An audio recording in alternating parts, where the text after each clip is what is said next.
Здравствуйте! Вас приветствует столица тотального диктанта 2021, город Якутск.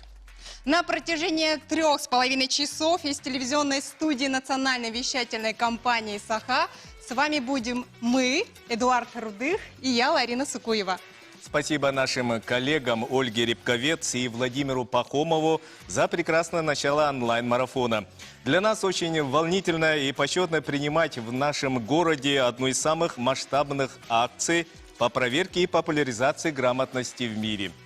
Напомним, что акция зародилась в Новосибирском государственном университете в 2004 году. И тогда на своей единственной площадке она собрала всего 125 человек из числа студентов и преподавателей, а также жителей Академгородка.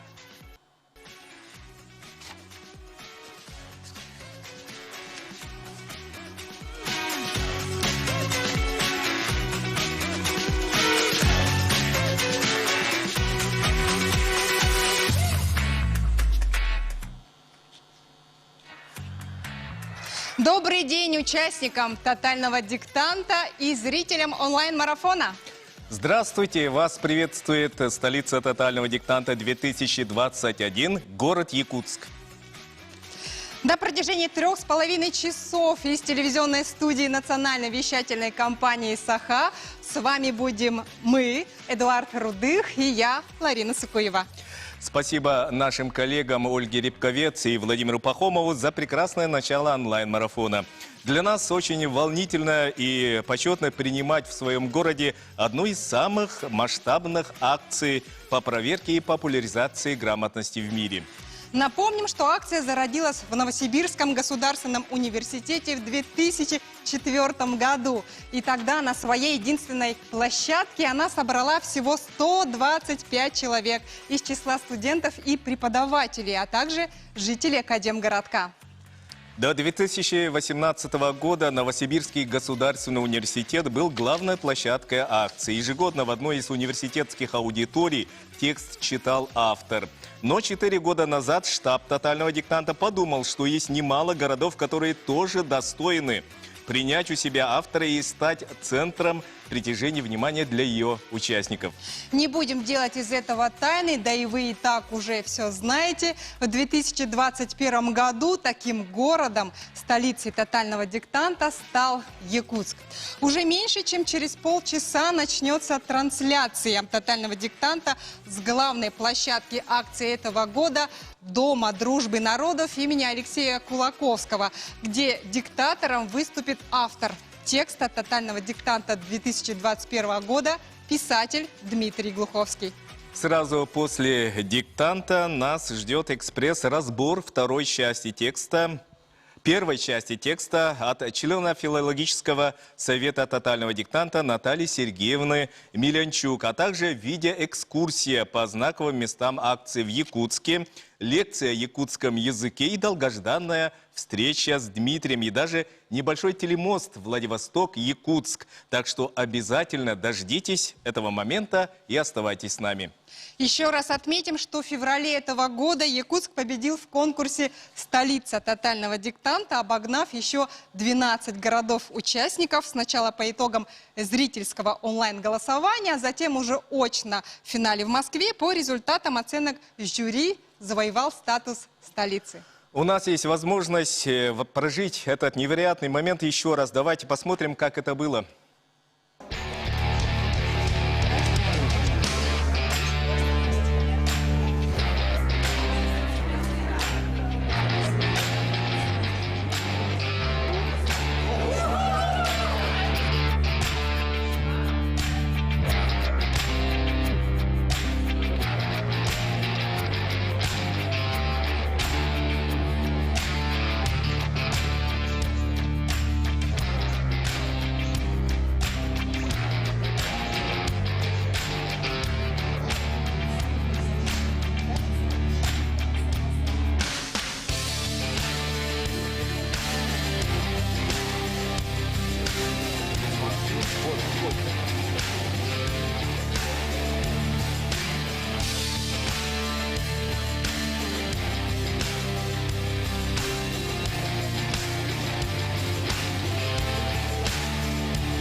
Так, я достаю конверт.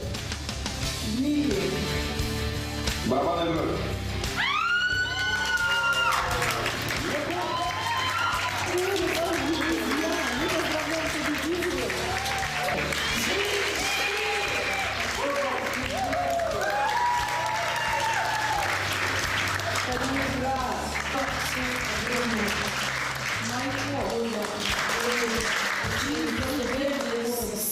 Сколько мы шли к этому вообще с 2013 года, и вот наконец-то пришли. Всех поздравляю, до новых встреч, до новых финалов. Всем огромное спасибо.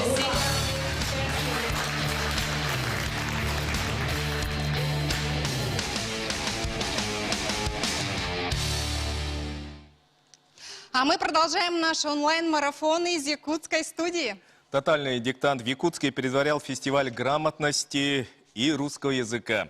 Филологический десант из числа филологов, экспертов и организаторов всемирной акции прилетел из предыдущей столицы акции Санкт-Петербурга в новую, где с 31 марта по 5 апреля проводил лекции, мастер-классы и творческие встречи с автором тотального диктанта в 2020 году Андреем Геласимовым.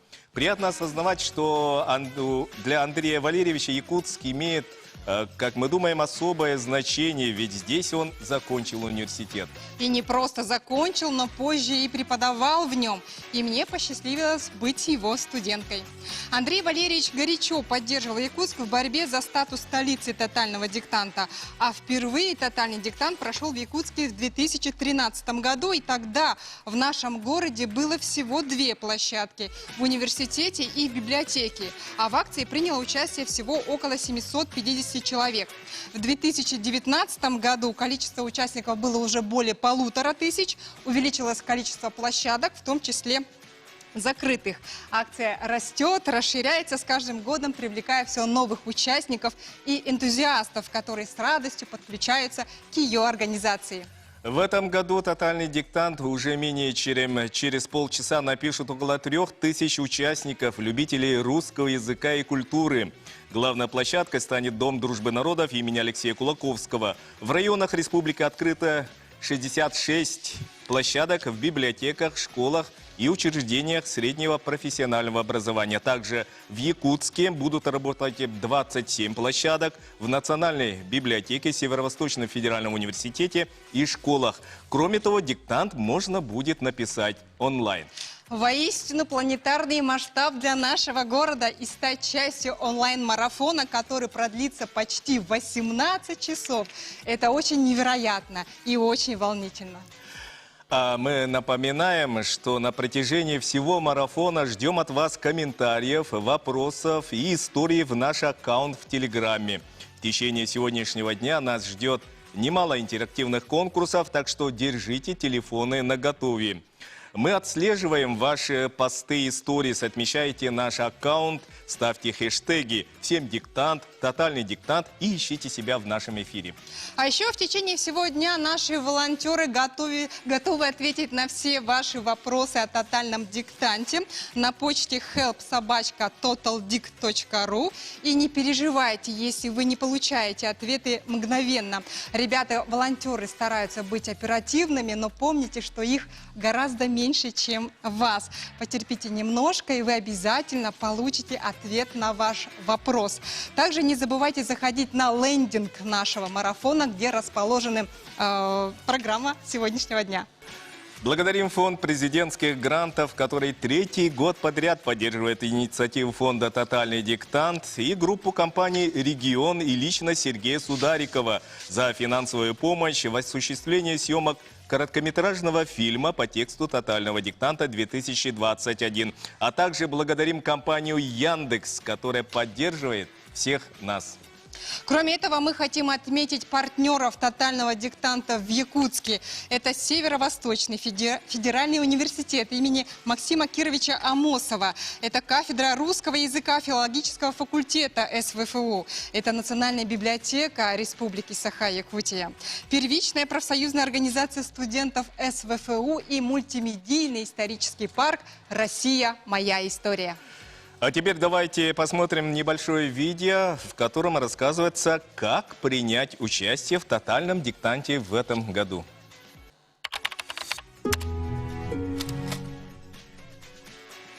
Здравствуйте! В этом видео мы расскажем, как написать тотальный диктант. Первый вариант – пишите диктант на очной площадке. Возможно, вы уже выбрали площадку, так что обязательно проверьте свою регистрацию и время начала акции. Посмотреть его можно на городской странице на сайте проекта. Пишите диктант на очной площадке, сдавайте на проверку и ждите результатов. Второй вариант – печатайте онлайн-диктант, не выходя из дома. С 7 до 23 часов 59 минут по московскому времени заходите на главную страницу totaldict.ru и, авторизовавшись, переходите к написанию. Печатайте текст в специальном окне, сохраните его в текстовый редактор на всякий случай и отправляйте на проверку. Результаты появятся в личном кабинете через несколько дней. Третий вариант – пишите и проверяйте диктант даже дома. Возможно, у вас запрещены массовые мероприятия, прийти на площадку не получится, а печатать на клавиатуре не хочется. Не беда, возможно, команда диктанта в вашем городе организует диктант в формате «Пишем дома». Что нужно сделать? Смотреть онлайн-марафон и писать под одну из трансляций. Трансляции состоятся 10 апреля в 8, 11, 14 и 23 часа по московскому времени. Смотрите их в рамках онлайн-марафона и пишите диктант на бланке или на листочке, а после сдайте в городской пункт проверки или проверьте себя самостоятельно под один из онлайн-разборов, которые состоятся 14, 15, 16 и 17 апреля на сайте. Как узнать, есть ли в вашем городе пункт проверки? Ответ вы найдете на странице вашего города на totaldict.ru. Кстати, если вы учите русский язык как иностранный или неродной, есть специальная версия акции «Тест Труд», который вы можете написать онлайн. С 8 утра 10 апреля до 8 утра 11 апреля, время московское, заходите на главную страницу totaldict.ru, переходите на страницу онлайн-труда и пишите текст на специальной платформе Stepik. Удачи на диктанте!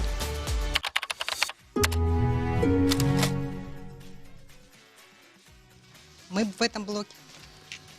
Нет.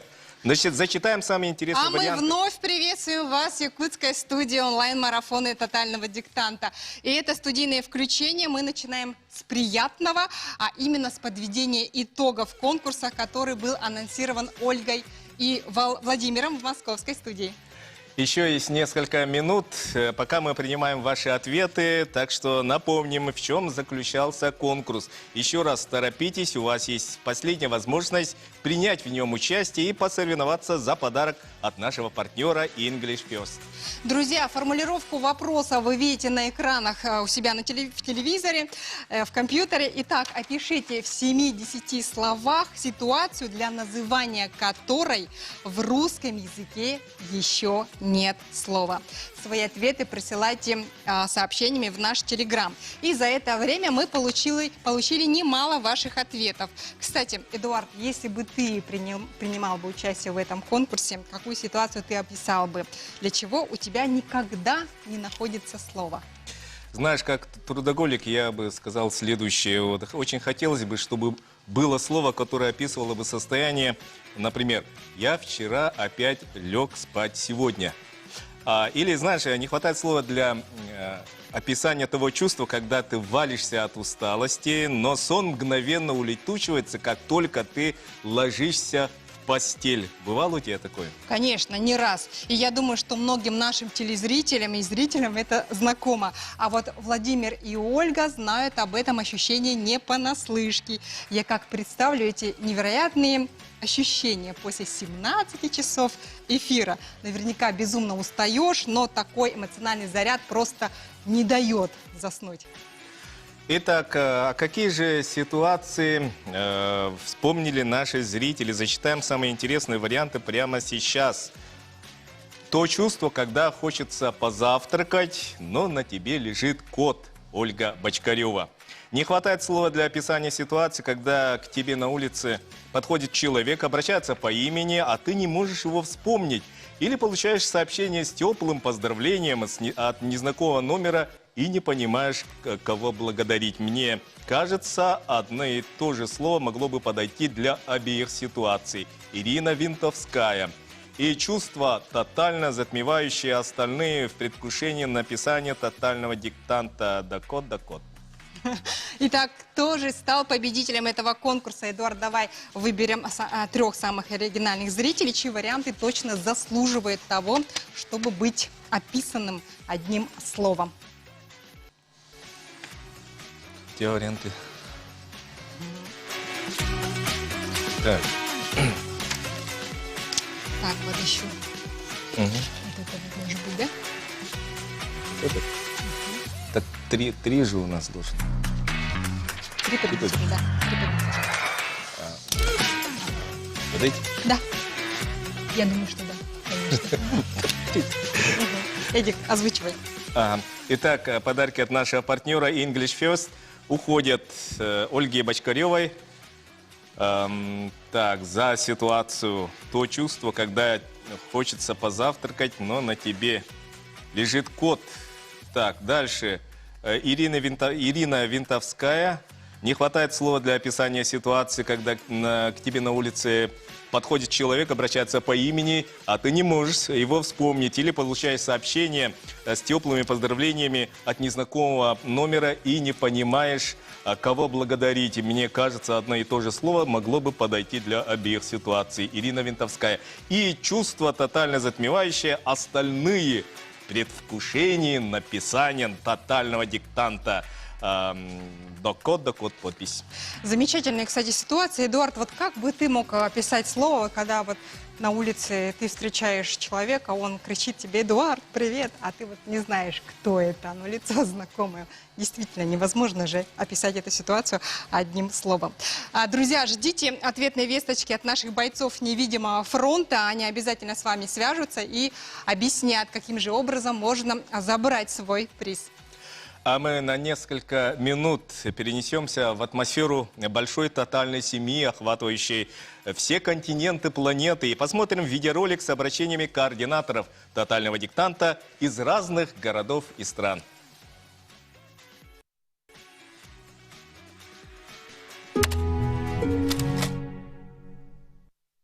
Саламат Сианг! Нас разделяют тысячи километров, но вместе с вами, вместе со всем миром 10 апреля мы напишем тотальный диктант. Слева пальмы, справа море. Что же может быть лучше? А лучше, друзья мои, это только написать тотальный диктант вместе со всем миром. Для всех, кто когда-то жил в России и помнит, и знает о чистоте и красоте русского языка, мы приглашаем присоединиться к этому замечательному событию для того, чтобы отдать дань языку Толстого и Пушкина и, может быть, в этот момент почувствовать особую связь с Родиной. Каждый год растет количество участников диктанта, а значит, русский язык живет и развивается, сохраняя богатейшие традиции. Его пишут люди совершенно разных профессий и возрастов. Тотальный диктант – это лучшее, что может случиться с вами, особенно если вы далеко от родины. Тотальный диктант поможет узнать о себе много нового и вспомнить хорошо забытое старое. Тотальный диктант – это праздник русского языка. В первую очередь, потому что это лишний повод встретиться, познакомиться и приятно провести время в компании людей, которые любят и умеют говорить и писать по-русски грамотно. Тотальный диктант – это отличный тест для носителей русского языка. Тотальный диктант обращает внимание на умение пользоваться выученными орфографическими правилами и правописанием. Ведь на диктанте как? Знаешь ты правила или нет, а что-то писать надо.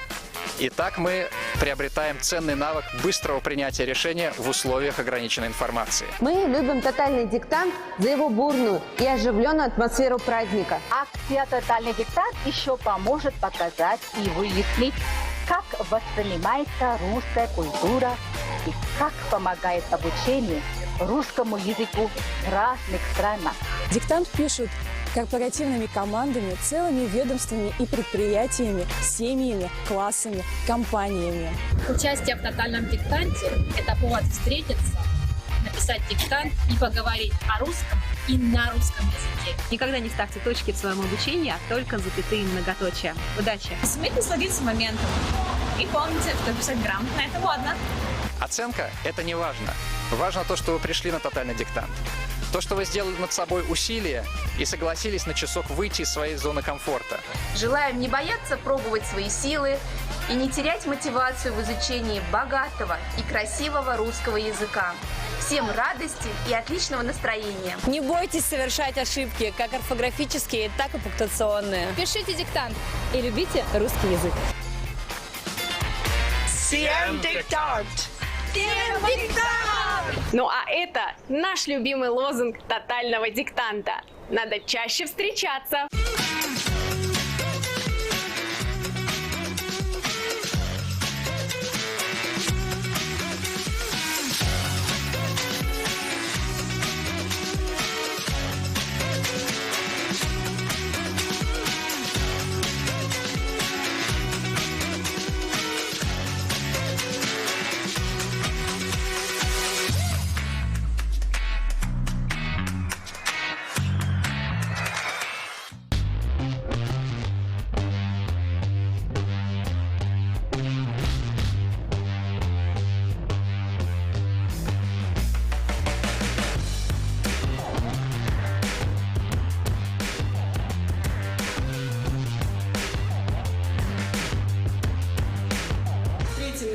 Мы открываем центры грамотности, уже центры открылись в Нижегородской, в Тамбовской области, но это первый центр, в котором есть свое помещение у книг, которые мы поставили в библиотеку благодаря проекту, и, естественно, у тех изданий, которые библиотека собрала из своего фонда, направленных на повышение уровня грамотности и мотивации.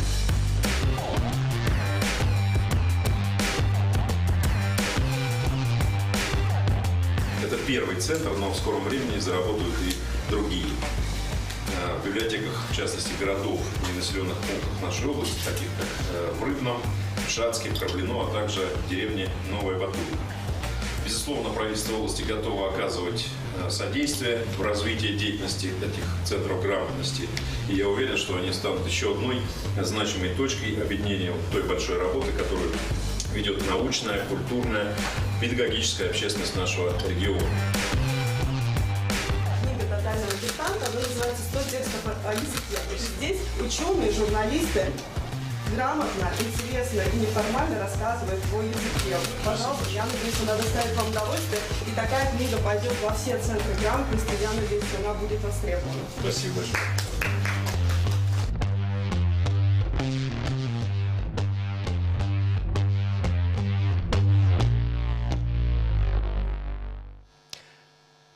Точно говорю, если бы тотального диктанта не существовало, его следовало бы придумать. Но как хорошо, что он есть, и ничего придумывать не придется. Кстати, организаторы акции не останавливаются на достигнутом и придумывают что-то новое. Например, в этом году для акции специально сняли фильм. Ничего себе, настоящий фильм? Да, на основе текста тотального диктанта 2021 года был снят короткометражный фильм «Обещание», премьера которого состоится сегодня на всех площадках акции по всему миру. Когда штаб проекта впервые увидел текст тотального диктанта, стало понятно, что с историей, написанной Дмитрием Глуховским, нельзя знакомиться по частям. Очень важно, чтобы каждый участник прожил ее вместе с героями от начала до конца. Организаторы долго думали и нашли способ раскрыть сюжет, не раскрывая текста. И очень рады, что эта амбициозная идея получила поддержку, а для ее воплощения в жизнь собралась команда профессионалов. Да, команда подобралась удивительная. Сценарий для фильма написал сам Дмитрий Глуховский. И это уже не первый опыт писателя, а в работе сценариста. Осенью 2020 года фильм «Сера» по сценарию Дмитрия удостоился сразу 2 наград кинотавра. А режиссер победившей картины Лана Влади согласилась поработать и над коротким метром тотального диктанта. Продюсером картины выступил Владимир Маслов, который работал над фильмами «Сера», «Миллиард», «Волшебник», «Непрощенный», а создавались обещания при финансовой поддержке группы компаний «Регион». Все участники тотального диктанта увидят на экране Павла Деревянко, Диану Пожарскую, Наталью Чумбуридзе, Анну Слю, Ирину Черещенко и Павла Чинарева. Что ж, с нетерпением мы ждем премьеру. А между тем остались считанные минуты до старта акции. В 8 часов по московскому времени и в 14 часов по якутскому начнется трансляция тотального диктанта.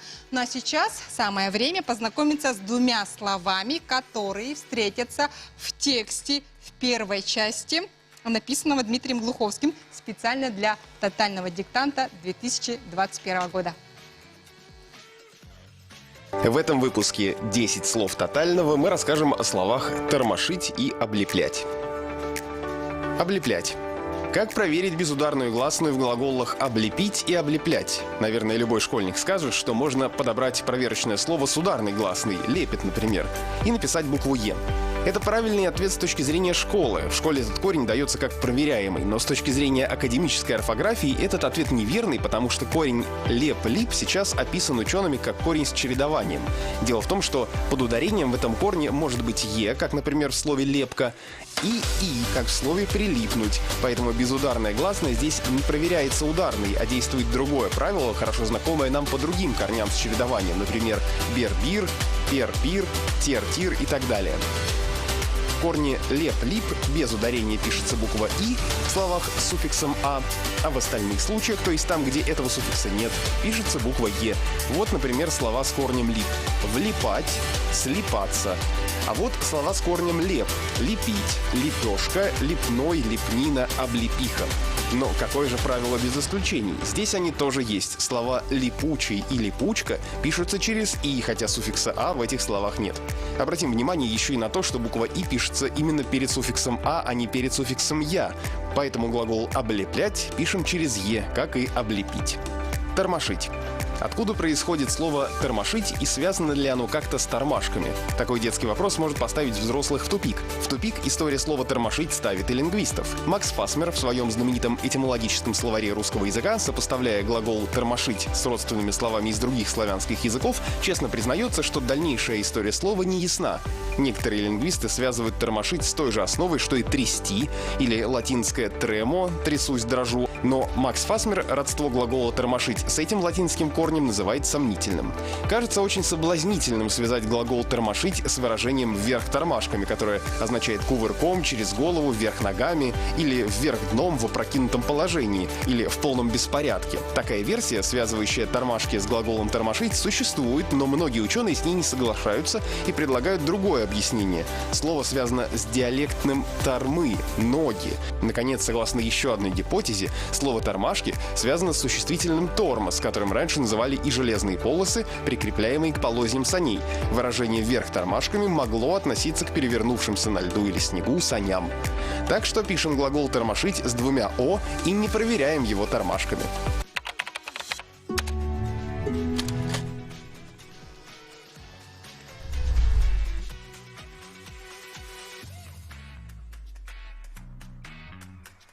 Ну что ж, друзья, буквально через 2 минуты начнется трансляция тотального диктанта с главной площадки акции этого года Дома дружбы народов имени Алексея Кулаковского. Это Якутск. В 8 часов по московскому времени и в 14 часов по якутскому. В акции принимают участие более 3000 человек, любителей русского языка и культуры. В районах республики открыты 66 площадок в библиотеках, школах, учреждениях среднего профессионального образования. Также в Якутске будут работать 27 площадок. Это Национальная библиотека, СВФУ, школы. Кроме того, диктант можно будет написать онлайн. Ну и, друзья, не забывайте, что вы, конечно же, можете задать любые вопросы о тотальном диктанте на почте help@totaldict.ru. И не волнуйтесь, если ребята-волонтеры не сразу отвечают на ваши вопросы. Помните, что их гораздо меньше, чем вас. Потерпите немножечко, и вам обязательно ответят. Ну и, конечно же, не забывайте наш лендинг нашего онлайн-марафона, где расположена программа сегодняшнего дня. В течение сегодняшнего дня вас ждут немало интерактивных конкурсов. Держите телефоны наготове, отслеживаем ваши посты и сторис, отмечайте наши аккаунты, ставьте хэштеги «Всем диктанта», «Тотальный диктант» и ищите себя в нашем эфире. Ну что ж, буквально сейчас уже осталось несколько секунд Передаем слово главной площадке тотального диктанта 2021.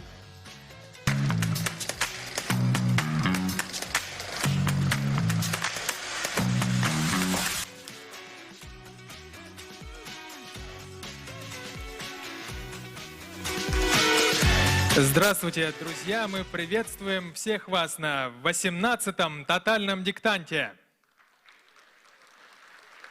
В этом году тотальный диктант проходит в 59 странах мира, а столицей акции по итогам конкурса стал наш город Якутск. А мы все счастливы, что диктант проходит и на площадке всемирной акции «Тотальный диктант» в Доме дружбы народов имени Алексея Елисеевича Кулаковского. Действительно, сегодня именно дружба народов объединила вокруг русского языка всех вас, любителей изящной словесности, почитателей творчества Дмитрия Глуховского и просто любителей и поклонников этой масштабной акции «Тотальный диктант». Поздравляем всех вас с этим праздником грамотности!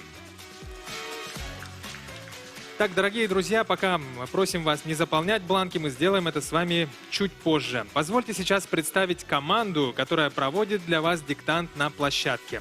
В этом году, как известно, автор «Тотального диктанта» – знаменитый современный русский писатель Дмитрий Глуховский.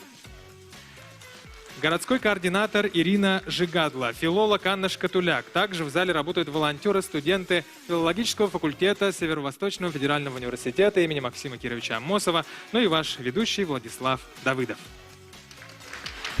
Позвольте несколько слов о масштабной и популярной акции «Тотальный диктант». Это общественный проект, который зародился в Новосибирском государственном университете еще в 2004 году и реализуется силами активных и неравнодушных людей. Помогают в этом наши партнеры. «Тотальный диктант 2021» организован при поддержке Фонда президентских грантов, который поддерживает этот проект с 2017 года.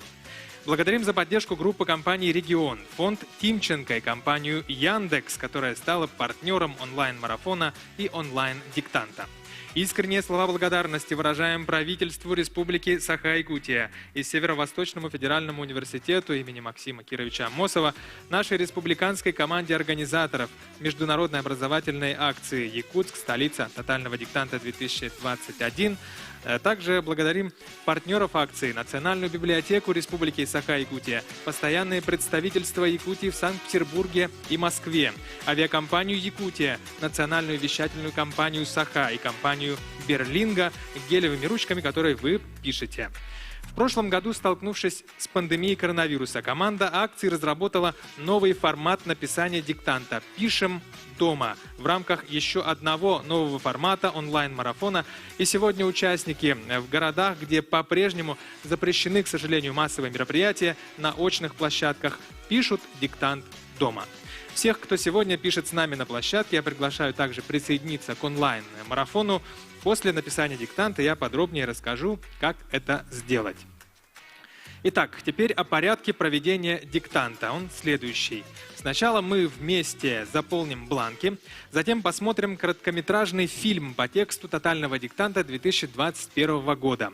После посмотрим видео с обращением организаторов акции и автора «Тотального диктанта 2021» Дмитрия Глуховского. Затем услышим текст, который мы с вами сегодня будем писать в авторском исполнении. Запишем текст под диктовку. Проверим затем диктант самостоятельно. Затем снова послушаем текст в авторском исполнении. После этого посмотрим видео о том, как узнать свою оценку за диктант. Ну и, наконец, сдадим работы на проверку и узнаем, где получить консультацию филолога и где потом наградят отличников. Теперь давайте заполним бланк тотального диктанта все вместе. Напоминаем, что при заполнении бланка можно использовать только русские печатные буквы. Впишите вашу фамилию в графу «Фамилия» или «Псевдоним», а имя в графу «Имя». Если вы хотите остаться анонимным, напишите в графе «Фамилия» или «Псевдоним» ваш псевдоним. Любое другое имя или прозвище. Это поле не должно оставаться пустым. Если вы пишете под псевдонимом поле «Имя», оно может остаться пустым.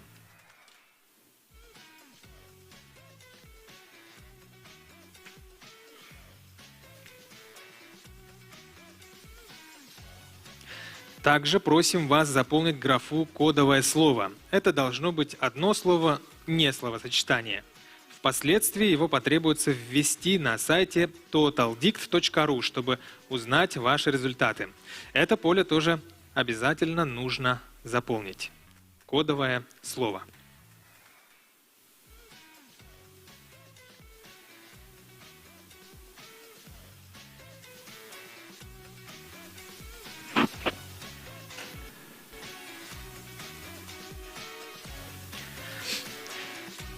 Поля с фамилией или псевдонимом, именем и кодовым словом нужно заполнять только русскими буквами. Еще раз я вам об этом напоминаю. Не используйте латиницу, цифры или любые другие символы.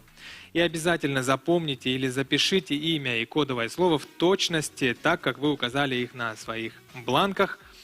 Даже советуем вам сфотографировать свой бланк, чтобы не забыть эти данные. Позже они вам понадобятся для того, чтобы узнать свои оценки.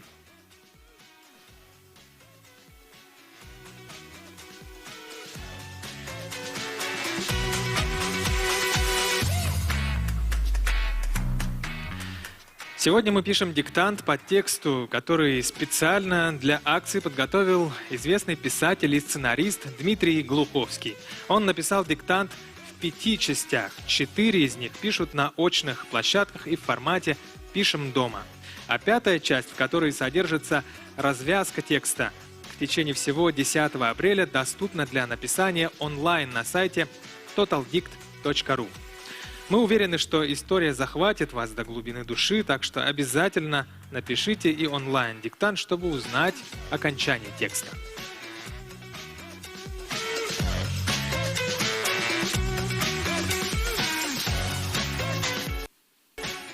Когда команда проекта услышала все 5 частей, то поняла, что каждый участник на городских площадках сможет написать только одну часть текста, в то время как вся остальная история останется для него за кадром. Но очень важно, чтобы каждый смог познакомиться с историей целиком и проникнуться той атмосферой, созданной Дмитрием Глуховским. Так родилась идея снять кино по тексту «Тотального диктанта 2021». И сегодня мы с вами вместе станем участниками премьерного показа этого фильма. Итак, внимание на экран.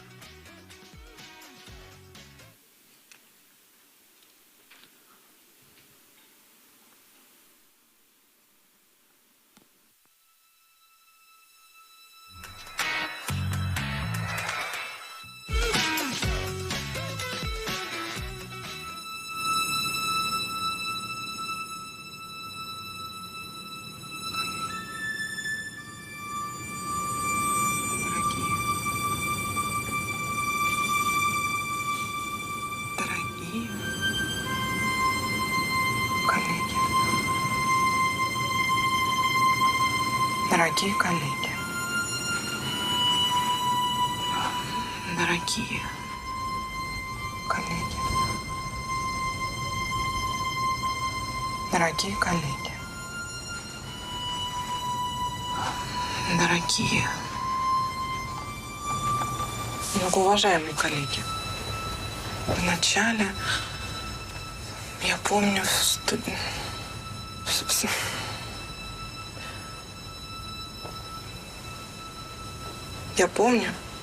я была маленькой девочкой.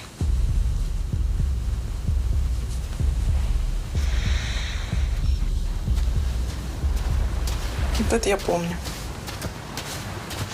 Бабушка привела меня на пляж.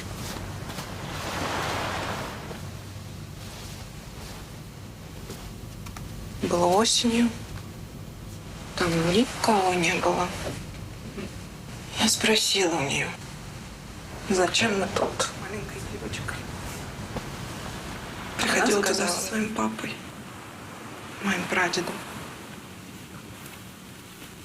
Потом она заплакала.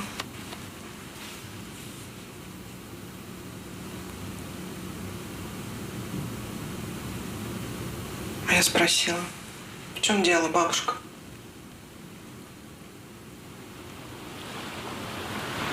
В чем дело?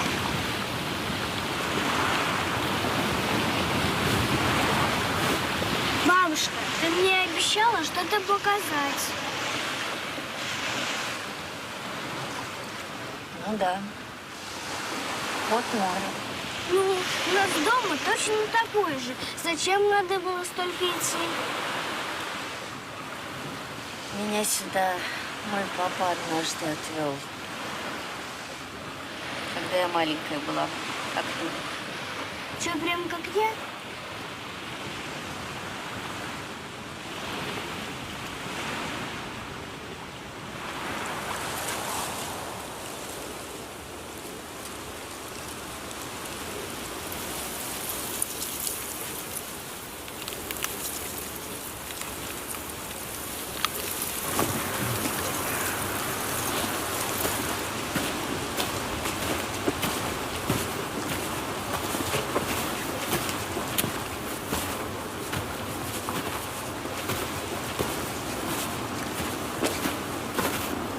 Танюшка, ну ты чего застыла? Ты вот будешь так все травинки рассматривать, мы до моря не дойдем никогда. Осторожно, ты их раздавишь. Кого? Смотри, мои тоже идут на пляж. Догоняй давай, муравьишка.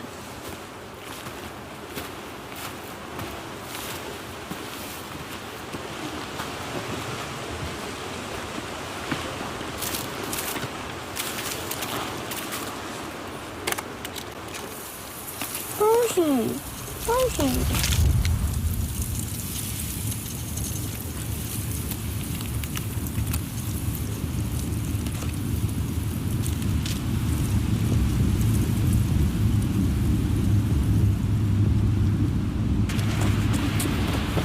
Папа! Папа!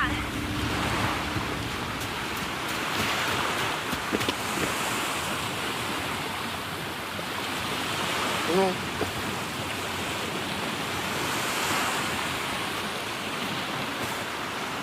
Ну что опять стряслось? А ты скоро умрешь.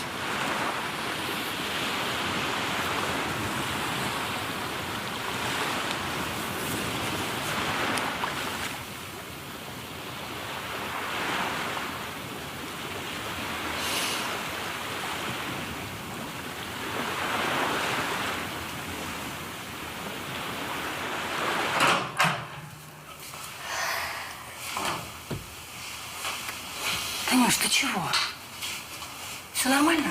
Да, мам. Ну тогда давай, а то там все собрались. А? Заждались уже. Чего? Моего выхода? Брось. Ну все же свои, а? Все в курсе. Ну да, конечно. Все в курсе.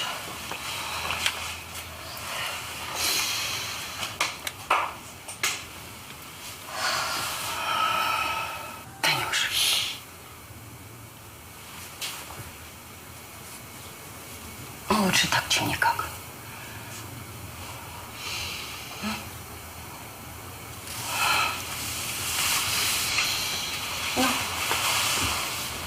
Да, ты права.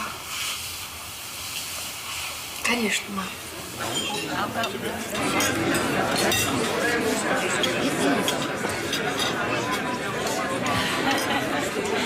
Спасибо большое. Спасибо.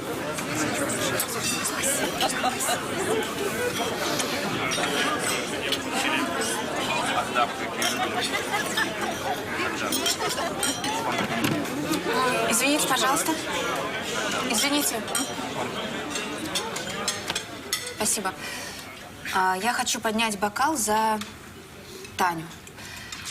И не как за невесту, а как за большого ученого.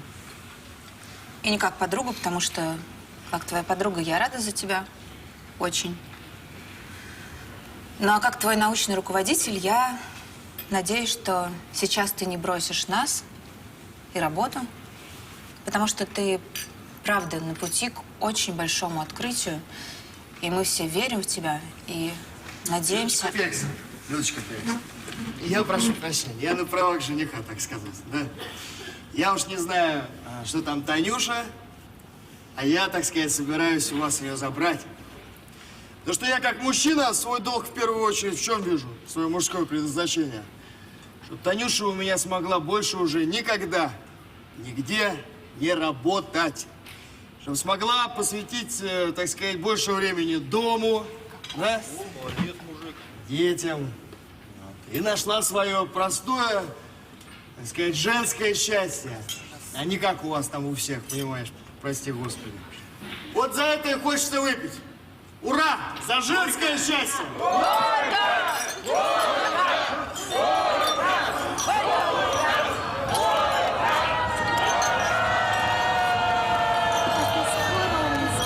А то скоро умрешь. Ну нет, не скоро, конечно. Так-то я пока никуда не собираюсь.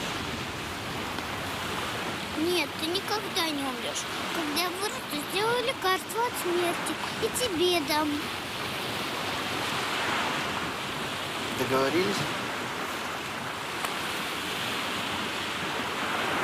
Ты мой курнос любимый.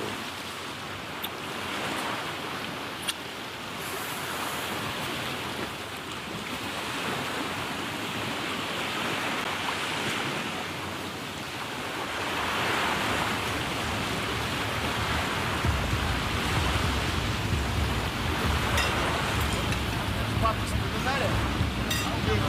С мамой и с матерью много лет назад они учились. Сделать какой-то знаменательный праздник, день, хотел бы угодить. Валя это запомнилось нас всегда.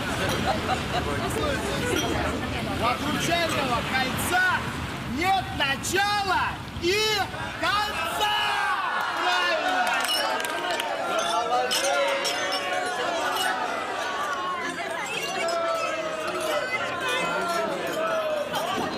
Можно я тоже скажу? Тихо, тихо, тихо.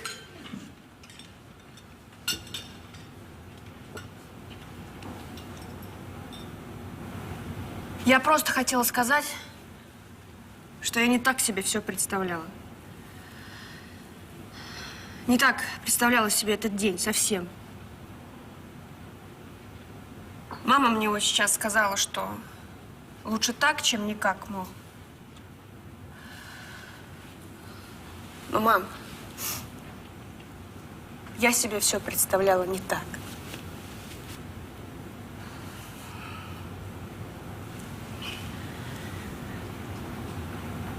Я хотела, чтобы папа дожил. Чтобы он порадовался за меня.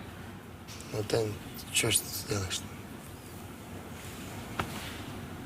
Да, Лев, ты же знаешь, я такая всегда хотела, чтобы все было на моих условиях.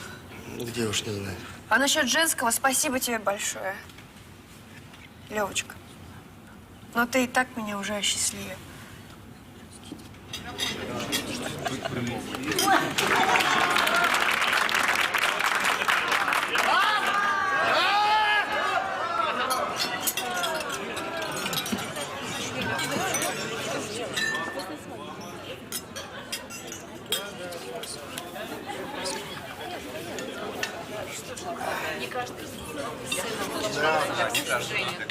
А салатик-то как?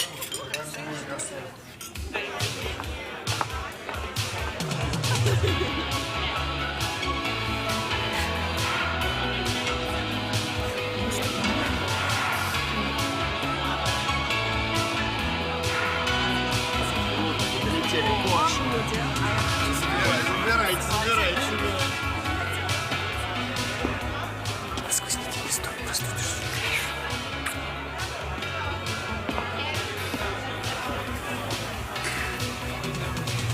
А я вот, Танечка, все-таки тебе скажу. Ты у нас единственная, кого канадцы пригласили. Это грех. Так это все закапывать. Понимаешь? Я вернусь, Лидочка, Феликс. Это счастье, Вика. Конечно, но на этом жизнь-то же, она же не заканчивается. А у тебя шанс есть. Сделать что-то настоящее. Даже, наверное,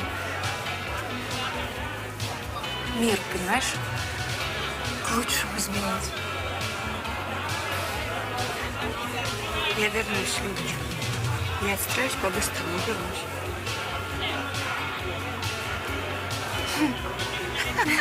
Девочка.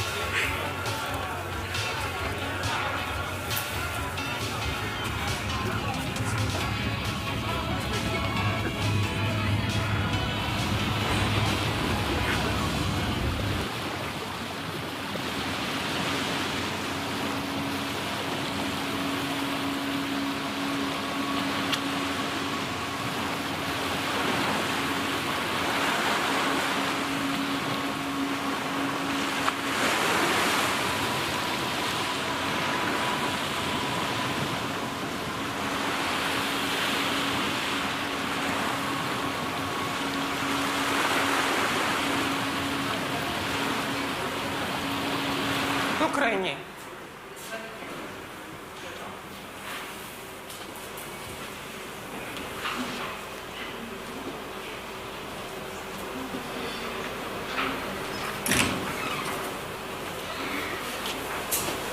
Анализ готова?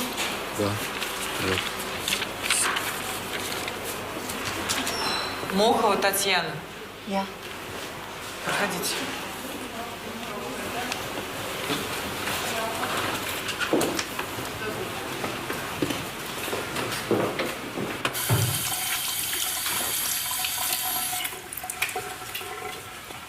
Вы, Татьяна, главное, не нервничайте. Потому как народная мудрость у нас гласит, что все болезни от нервов. А вы можете без обиняков все как есть. Я сама онколог, хоть и беглый. Не выдержали? Да нет, я больше по научной части была. Решила посвятить себя семье. Ясно. Ну, может, это и правильно.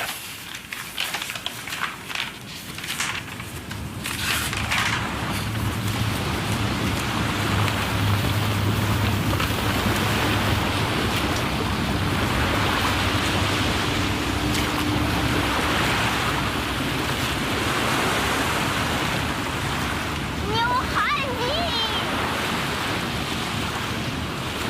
Папа, не уходи! Подожди меня, папа!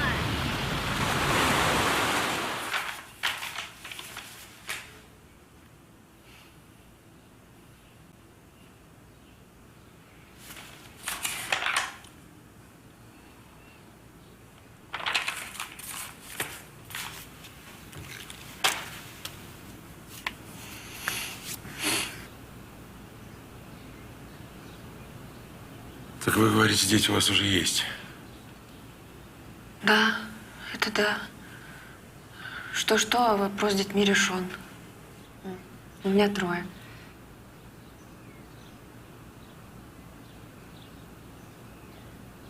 А вот это хорошо.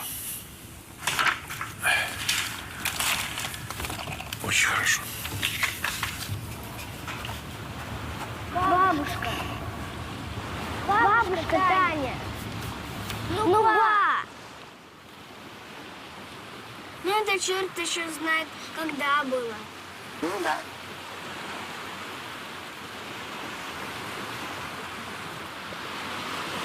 Скучаешь по нему? По твоему папе?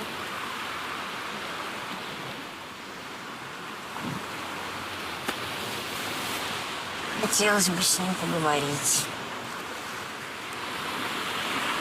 О чем бы ты с ним поговорила? О жизни.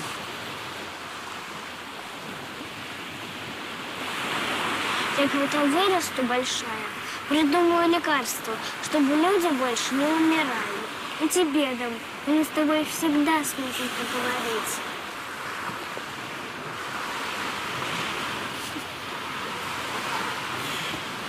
Моя хорошая. Ой, бабушка, смотри. Бабушка.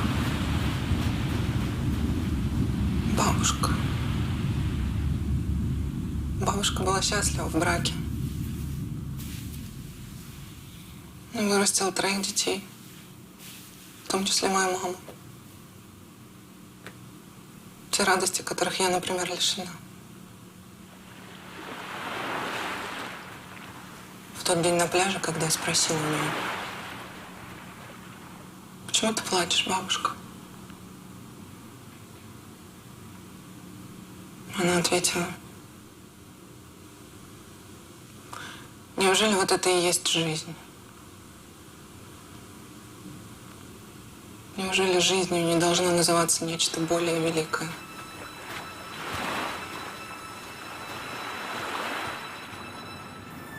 Неужели жизнью не должно называться нечто более великое? Я тогда дала ей обещание, которое старалась выполнить всю свою жизнь. Завиральное детское обещание, прекрасное по своей глупости и чистоте.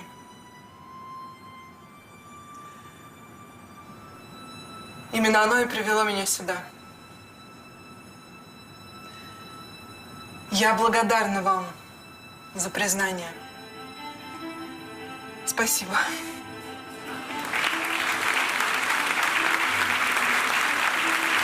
Спасибо.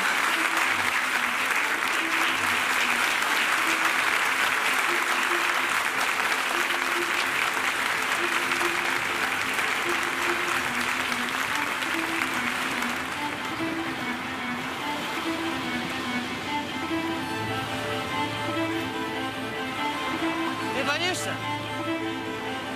Да, я боюсь. А ну, беги ко мне. Я тебя поймаю, беги. Ну? Ну-ка, беги ко мне, папка тебя поймает.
Надеемся, вы прониклись историей, подготовленной Дмитрием Глуховским, историей о вечных ценностях, семье и преемственности поколений. А сейчас самое время посмотреть видеообращение автора и организаторов акции. Также внимание на экран. Здравствуйте. Меня зовут Дмитрий Глуховский. Я автор текста «Тотального диктанта» 2021 года и сценарист короткометражного фильма «Обещание», который вы только что посмотрели. Я, когда писал текст «Тотального диктанта», очень хотел, чтобы эта история получилась человеческой и понятной, и созвучной чувствам как можно большего числа людей. Поэтому решил списать это с истории, происходивших в моей семье. Так что получилось, что текст «Тотального диктанта» для меня очень личный и немного исповедальный. «Тотальный диктант» для сотен тысяч людей тоже стал очень личной историей. Он вырос из небольшого мероприятия Новосибирского государственного университета в проект поистине планетарного масштаба. Диктант объединяет людей с совершенно разными взглядами, интересами, предпочтениями и продолжает расти. Вот и сегодня «Тотальный диктант» вышел на совершенно новый уровень, став еще масштабнее, ярче и сильнее. Сильнее становится и каждый участник «Тотального диктанта», независимо от того, какую оценку он в итоге получит. Потому что тотальный диктант – это не про оценки, хотя, конечно, я желаю вам пятерок. Тотальный диктант – это в первую очередь возможность узнать что-то новое о русском языке или вспомнить забытое. Сегодня у нас праздник русского языка, всемирный, долгожданный. Кстати, это правило очень важно запомнить для тотального диктанта этого года. Праздник всемирный, долгожданный. Или кот рыжий, вредный. Или портфель большой, кожаный. В положении после определяемого слова определения становятся однородными и разделяются запятой. Вот и все правило. Сегодня оно вам точно пригодится. Всем удачи! И всем диктант.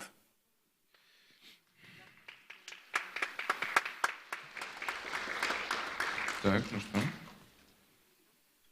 А теперь, когда мы настроились писать диктант и узнали правила, которые встретятся нам сегодня в тексте, давайте пригласим автора текста, знаменитого современного российского писателя, журналиста, а также сценариста Дмитрия Глуховского на сцену. И послушаем авторское прочтение первой из 5 частей текста, которое называется «Море». Именно сегодня мы будем писать этот текст. Дмитрий Глуховский. Здравствуйте.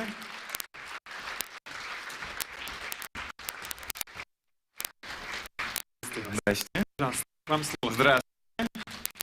Большое спасибо, что вы здесь сегодня собрались. В Инстаграм.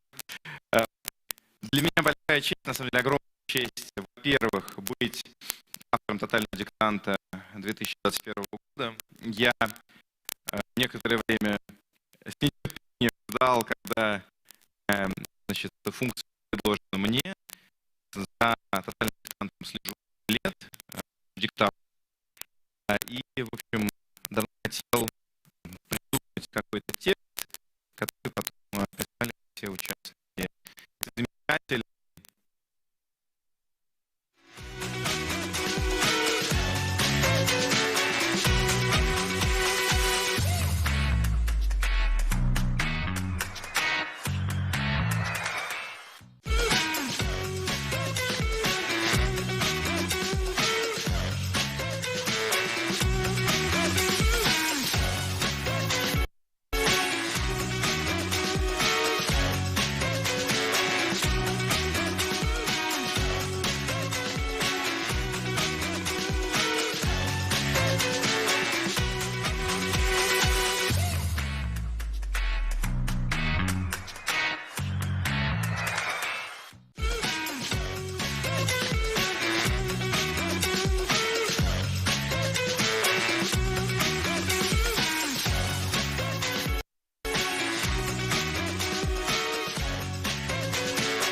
И Достоевским, она не забронзовела, она не окаменела. Это живой процесс. Люди продолжают писать на живом, актуальном русском языке о тех событиях, которые сейчас происходят с нашими современниками.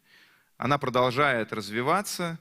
И здорово, что тотальный диктант помогает приобщить тех людей, которые, может быть, с университета или со школы современного чего-то такого не читали, к тому, что происходит сейчас в русской литературе. Русская литература, как и русский язык, это живая материя, которая развивается, и очень важно, мне кажется, делать периодически апдейты и быть в курсе того, что с этим совсем происходит.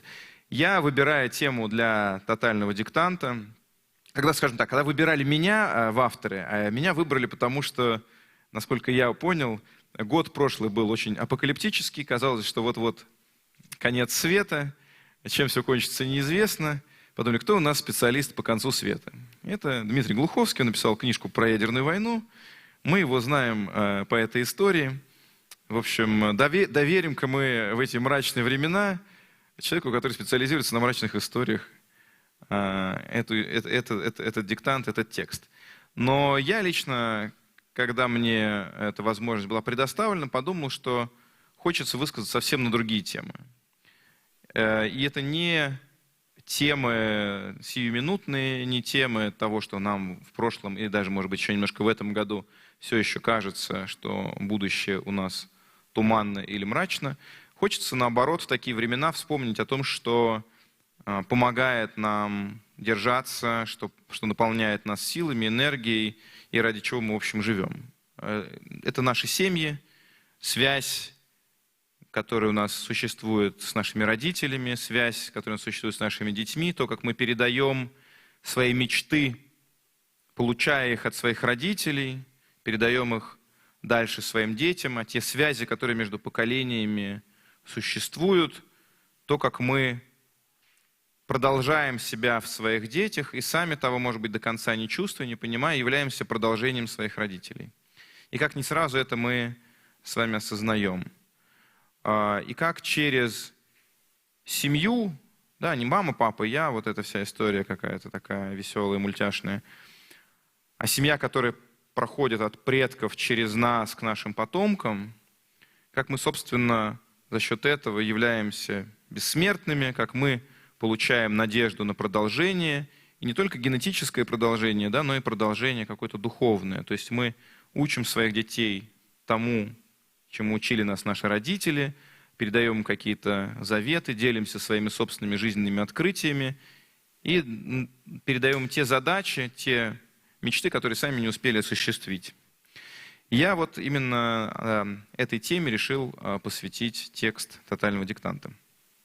Кино, которое было снято режиссером Ланой Влади по моему тексту, связано с тем, что сам текст делится в этом году на 5 частей. Мы сегодня с вами будем писать только одну из этих частей, потому что текст достаточно большой получился. И чтобы вы понимали часть какой истории сегодня вы записываете, не переживая особенно за героев, потому что каждая из этих частей заканчивается клиффхенгером, так называемым, таким надрывным, тревожным моментом, и только в финале все, как вы видите, заканчивается, в общем, хорошо. Мы решили снять фильм, который бы все это поставил в контекст, объяснил, что происходит. Итак, сегодня мы с вами пишем вместе с Дальним Востоком первую часть этой истории, с которой все, в общем, начинается, которая рассказывает историю маленькой Тани и ее папы, и того, как они в первый раз идут, собственно, к морю. И где Таня открывает, может быть, в первый раз для себя, что вся жизнь на земле заканчивается смертью. Давайте приготовимся. Сначала я прочту вам этот отрывок целиком. Да? Писать пока ничего не надо, вы просто слушаете и получаете первое впечатление о тексте, запоминаете плюс-минус, о чем пойдет речь, чтобы вы дальше в тексте ориентировались. После того, как мы прочтем все в первый раз, я начну читать текст по предложениям. И в это время вы будете уже записывать каждое из этих предложений. Каждое предложение будет читаться в общей сложности 4 раза. Сначала предложение целиком, потом 2 раза по фрагментам, и потом, наконец, еще раз целиком предложение. И в конце я еще раз вам прочту весь текст. Я вас попрошу, когда вы заканчиваете писать фрагмент, смотрите на меня, чтобы я знал, когда можно продолжать читать дальше. Да? Чтобы не было такого, что кто-то сильно отстает у нас. Итак, рассказ «Обещание», часть 1, «Море». Сосны обступали тропу плотно, и хотя истыканное их верхушками небо светилось голубым, в лесу было сумрачно. По тропинке вперед бежали муравьи, большие, красные, по своим каким-то муравьиным делам. «Смотри, пап, им с нами по пути», — сказала Таня. «Наверное, они тоже на пляж собрались». Папа улыбнулся ей сверху. «Если бы не ты, я бы и забыл уже, что они существуют вообще, муравьи. Пойдем, не застревай». Но Тане непременно нужно было узнать, зачем муравьям к морю, и она все время приставала к ним взглядом. И вот выяснилось, им не к морю нужно было. Добежав, они облепляли большого рогатого жука, которого на этой же тропе к морю кто-то раздавил. И он теперь лежал тут, подобравшись, а муравьи тормошили его и разбирали на части. У жука Таня остановилась на бесконечную минуту и отошла от него уже не восторженная, а раздумчивая. Потом сосны отступили, рассвело, и перед Таней открылся огромный мир. От одного его края до другого шла широкая песчаная лента. За ней зеленело плоское море, а сверху этот мир был накрыт небом, о глубине которого можно было догадываться по кажущимся крохотными облакам.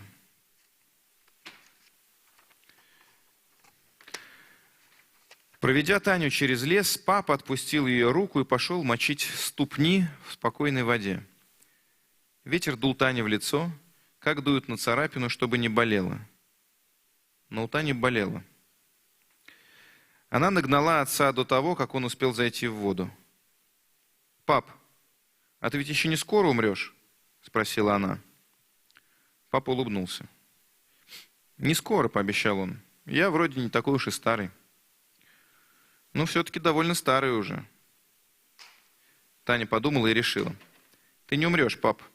Я когда вырасту, стану ученым, сделаю лекарство от смерти, и тебе не надо будет умирать».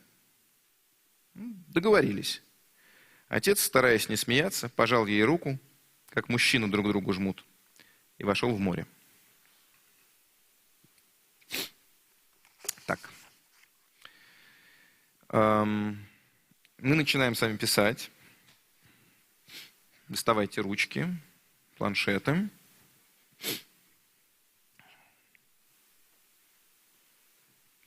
Я прочитываю сначала предложение целиком, потом читаю его по частям. Да? И потом еще раз целиком. Когда будет красная строка, я буду вас предупреждать, что пишется новый абзац с красной строки.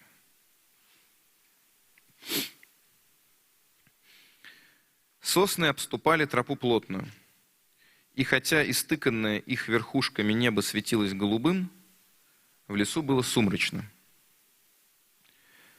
Сосны обступали тропу плотно.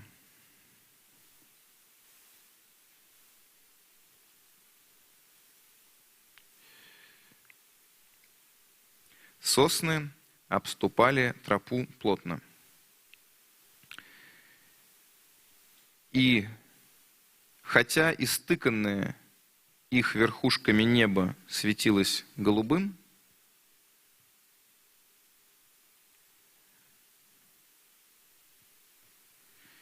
и хотя истыканное их верхушками небо светилось голубым,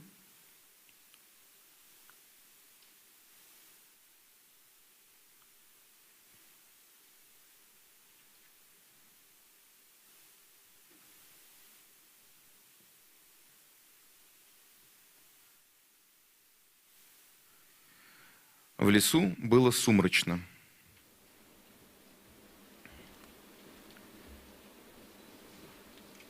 В лесу было сумрачно.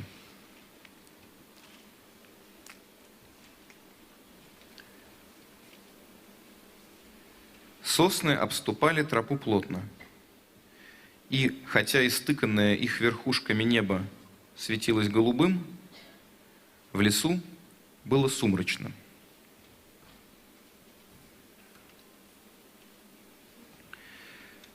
По тропинке вперед бежали муравьи, большие, красные, по своим каким-то муравьиным делам. По тропинке вперед бежали муравьи, большие, красные.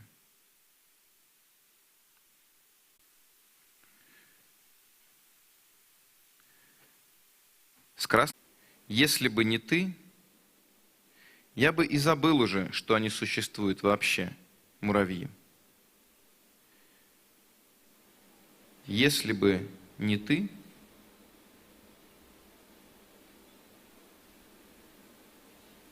если бы не ты,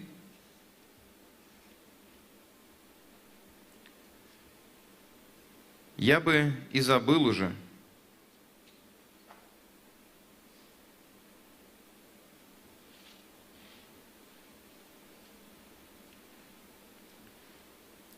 я бы и забыл уже,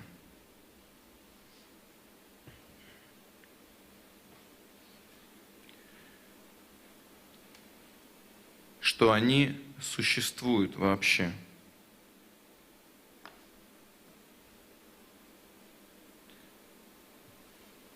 Что они существуют вообще. Муравьи.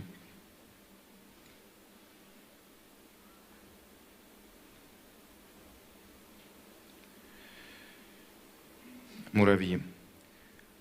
Если бы не ты, я бы и забыл уже, что они существуют вообще.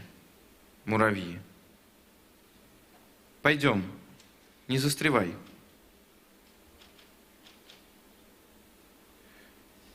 Пойдем, не застревай.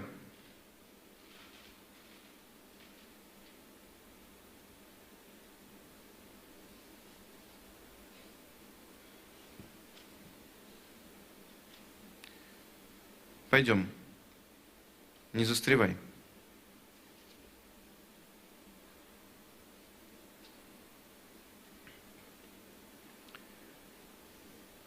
С красной строки. Но Тане непременно нужно было узнать, зачем муравьям к морю. И она все время приставала к ним взглядом. С красной строки. Но Тане непременно нужно было узнать.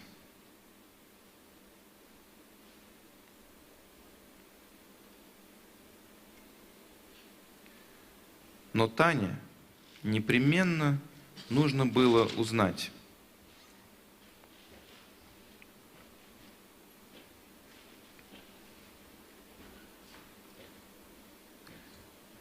Зачем муравьям к морю?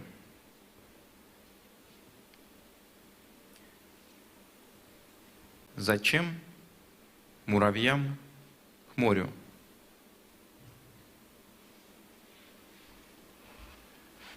И она все время приставала к ним взглядом.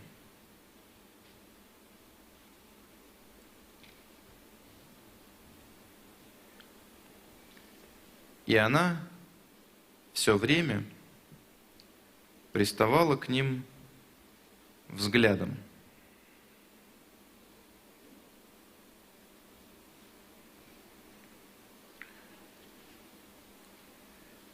Но Тане непременно нужно было узнать, зачем муравьям к морю.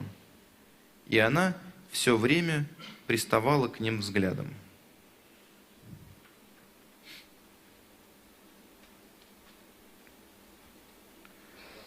С красной строки. И вот выяснилось, им не к морю нужно было.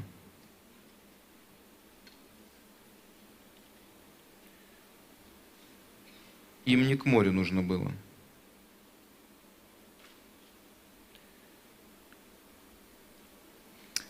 Еще раз. И вот выяснилось, им не к морю нужно было.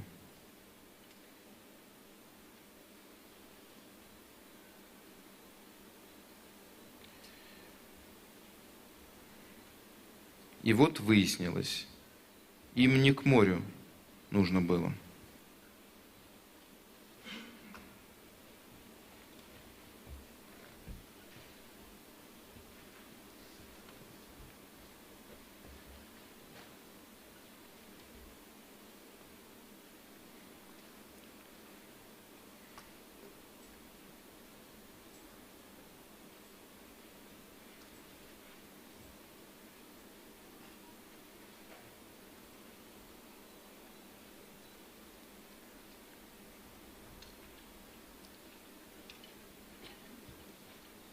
Секундочку, мне тут прислали инструкции, как правильно читать.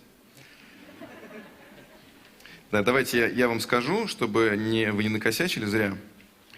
Я уточню. Давайте перепроверим кусочек, потому что надо, оказывается, снабжать более детальными инструкциями. Вот, мне только что это пришло в Телеграм, поэтому я немножко отвлекся. Значит, там, где Смотри, папа, с нами по пути, сказала Таня, наверное, они тоже на пляж собрались. Это диалог, да? Диалог, разговор Тани с отцом. В диалоге реплики начинаются с красной строки. Перед ними ставится тире. Кавычки не используются. Это я посеял бурю, да?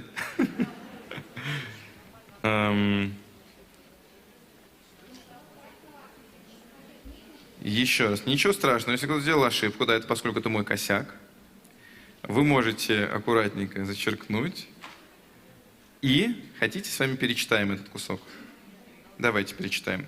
Значит, начиная тогда с каким-то муравьиным делам. Если кто-то не понял, что это диалог, то переписываем этот кусок, чтобы не делать зря ошибки. Итак, после каких-то муравьиных дел. Начинается диалог, разговор Тани с отцом. Напоминаю вам, что в диалоге реплики начинаются с красной строки. Да? Перед ними ставится тире. Кавычки не используются. Первая реплика состоит из двух предложений. Прослушаем ее всю целиком. Смотри, пап, им с нами по пути, сказала Таня. Наверное, они тоже на пляж собрались. Там два предложения, да? Я хотел бы уточнить, что я стараюсь спокойно читать, но в этой реплике, поскольку это говорит маленькая девочка, там стоят восклицательные знаки. Потому что она это говорит, в отличие от меня, очень энергично. Она выспалась, она не летела в Якутск, как бы. У нее нет перемен часовых поясов, поэтому она такая полная энергии, задора. Итак. Смотри, пап, им с нами по пути, сказала Таня. Наверное, они тоже на пляж собрались. Те, кто думает, что правильно записал, просто проверьте. А те, кто боится, что ошибся, давайте я вам перечитаю еще как следует. Красная строка. Записываем первое предложение в составе реплики. Смотри, пап, им с нами по пути, сказала Таня. Смотри, пап, им с нами по пути, сказала Таня. Проверяем. Смотри, пап, им с нами по пути, сказала Таня. Далее. Далее продолжение речи героини. Второе предложение в составе той же реплики. Пишем на этой же строчке. Наверное, они тоже на пляж собрались.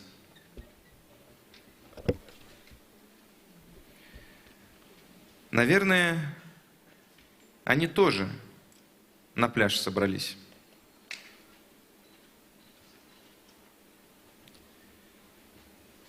Наверное, они тоже на пляж собрались. Проверяем. Наверное, они тоже на пляж собрались.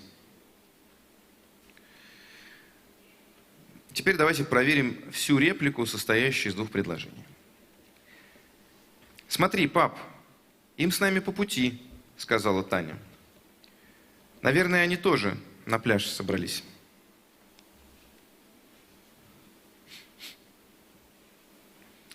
Следующее предложение с красной строки. Папа улыбнулся ей сверху. Записываем. Папа улыбнулся ей сверху.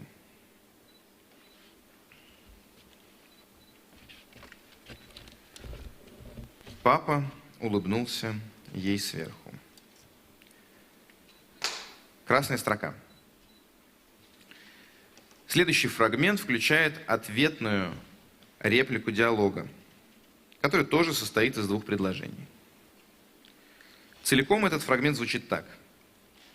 Если бы не ты, я бы и забыл уже, что они существуют вообще. муравьи. Пойдем, не застревай.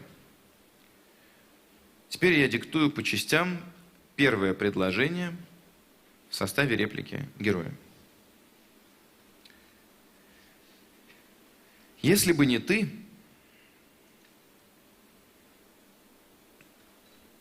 если бы не ты,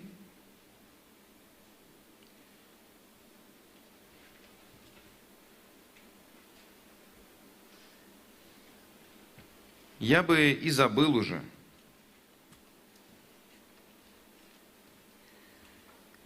Я бы и забыл уже, что они существуют вообще, муравьи.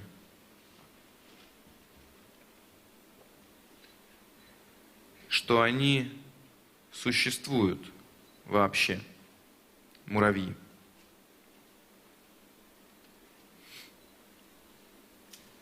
Проверяем написанное. Если бы не ты, я бы и забыл уже, что они существуют вообще, муравьи.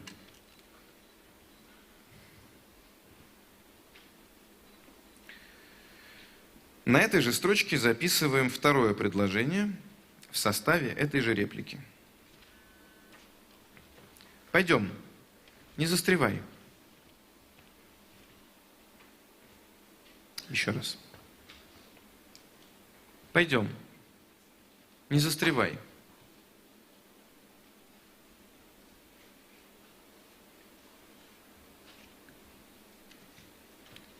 Пойдем, не застревай.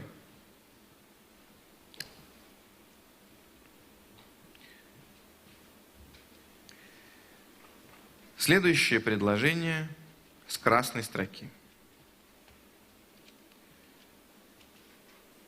Но Тане непременно нужно было узнать, зачем муравьям к морю, и она все время приставала к ним взглядом.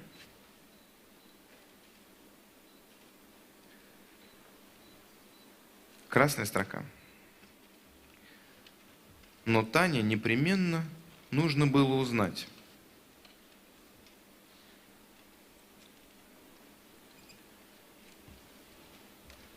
Но Тане непременно нужно было узнать.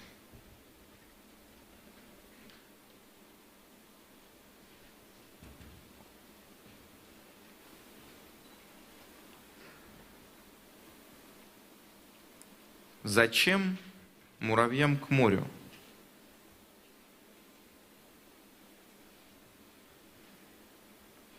Зачем муравьям к морю?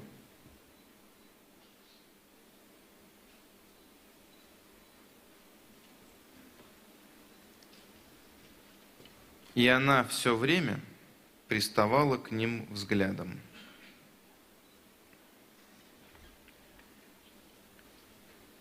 И она все время приставала к ним взглядом.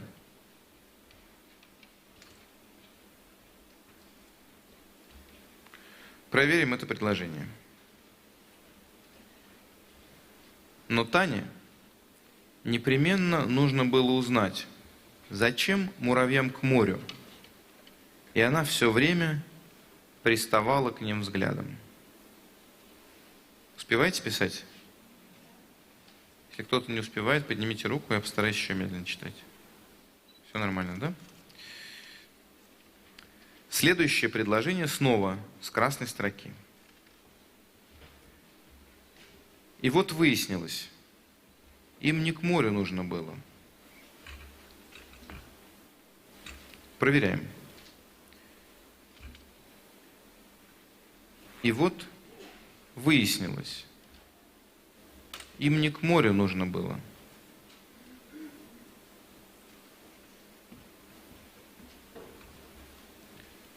И вот выяснилось, им не к морю нужно было.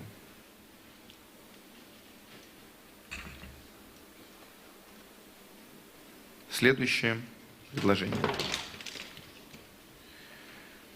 Добежав, они облепляли большого рогатого жука, которого на этой же тропе к морю кто-то раздавил, и он теперь лежал тут, подобравшись.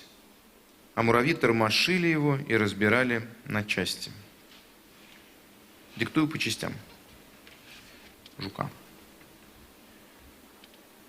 Добежав, они облепляли большого рогатого жука.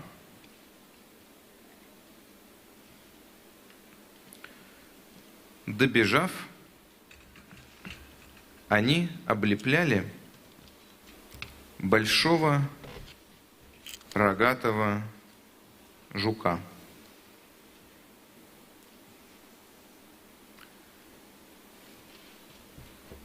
Которого на этой же тропе к морю кто-то раздавил.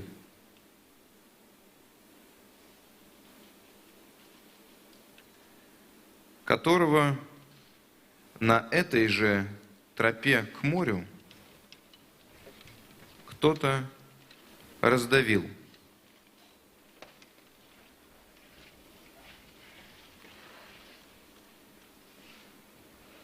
И он теперь лежал тут, подобравшись.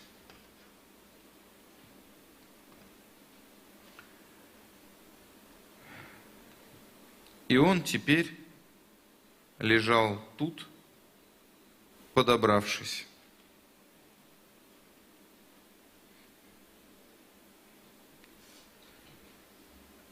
А муравьи тормошили его и разбирали на части.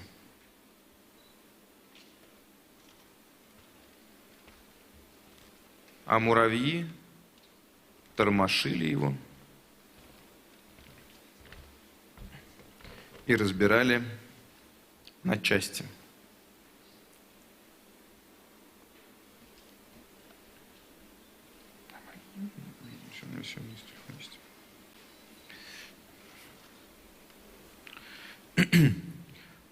Проверяем написанное.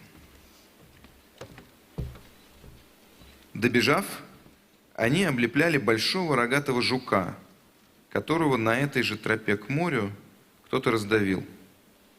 И он теперь лежал тут, подобравшись. А муравьи тормошили его и разбирали на части.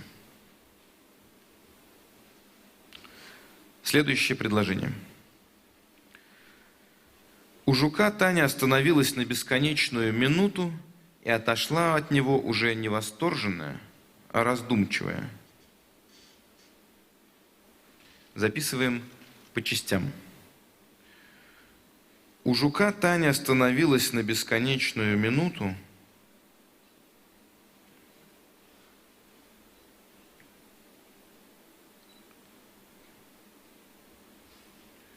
У жука Таня остановилась на бесконечную минуту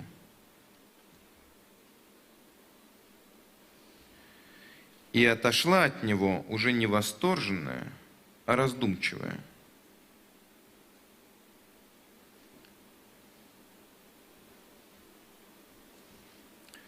И отошла от него уже не восторженная, а раздумчивая.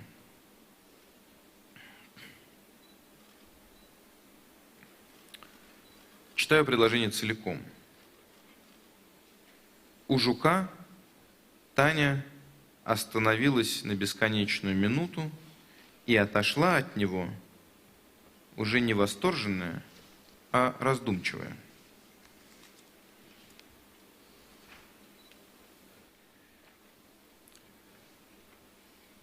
Следующее предложение с красной строки.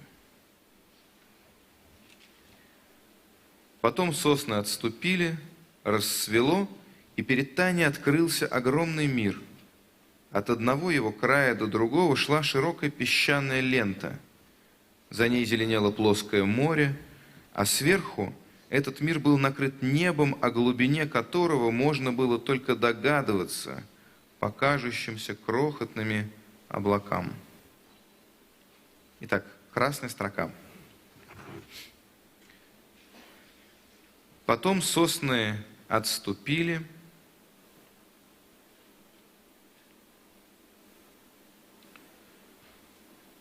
Потом сосны отступили, рассвело,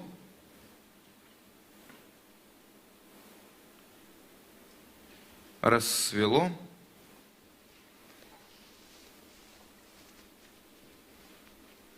и перед Таней открылся огромный мир.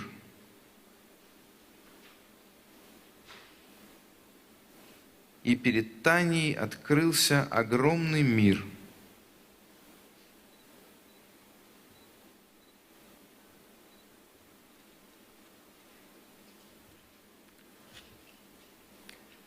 От одного его края до другого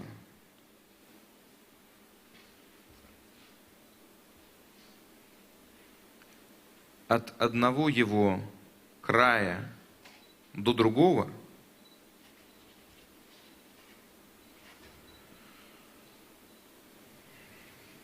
шла широкая песчаная лента.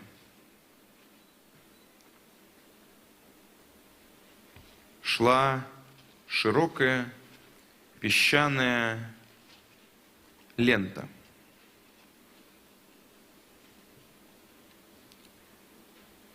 За ней зеленело плоское море.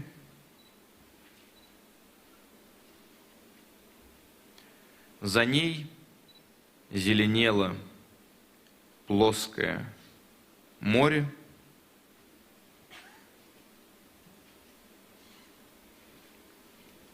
А сверху этот мир был накрыт небом.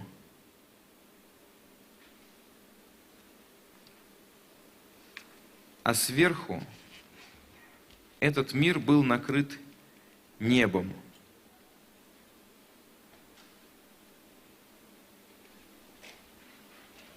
О глубине которого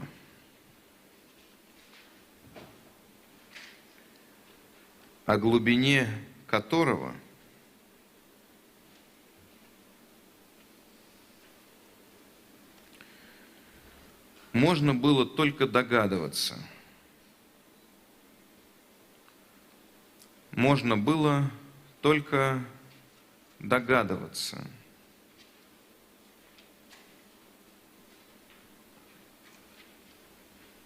По кажущимся крохотными облакам. По кажущимся крохотными облакам.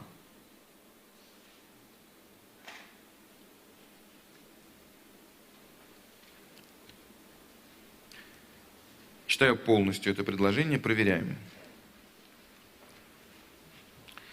Потом сосны отступили, рассвело, и перед Таней открылся огромный мир.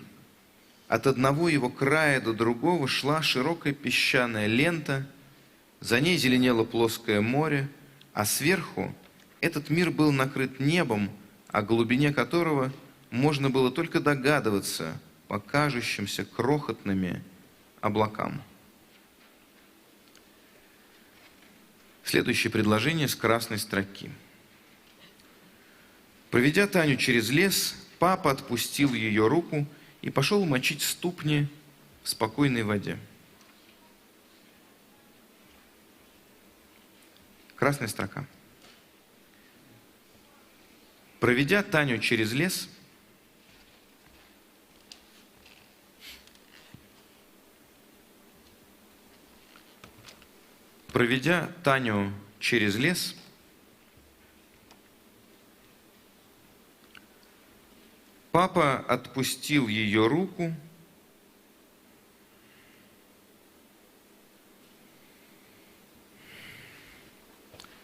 папа отпустил ее руку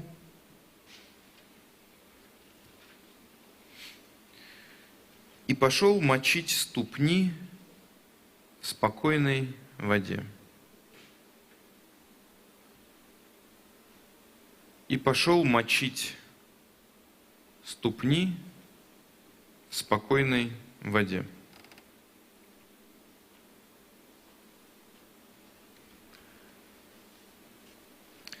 Проверим это предложение.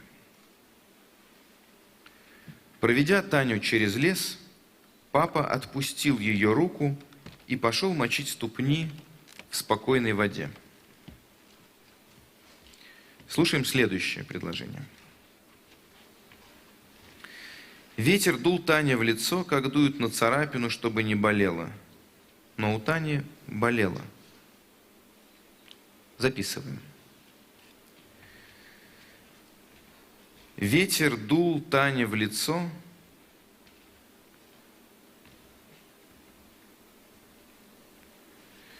ветер дул Тане в лицо, как дуют на царапину,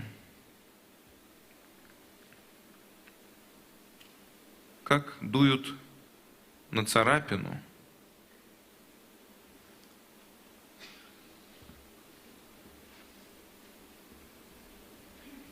чтобы не болело.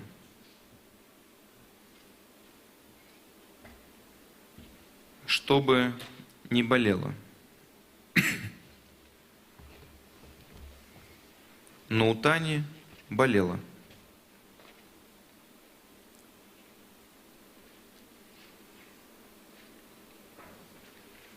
Но у Тани болело. Проверяем написанное. Ветер дул Тане в лицо, как дуют на царапину, чтобы не болело. Но у Тани болело. Следующее предложение с красной строки. Она нагнала отца до того, как он успел зайти в воду. Красная строка. Она нагнала отца до того,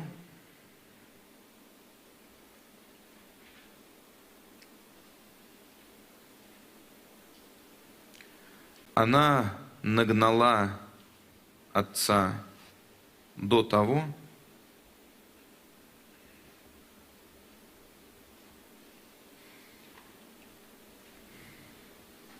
как он успел зайти в воду.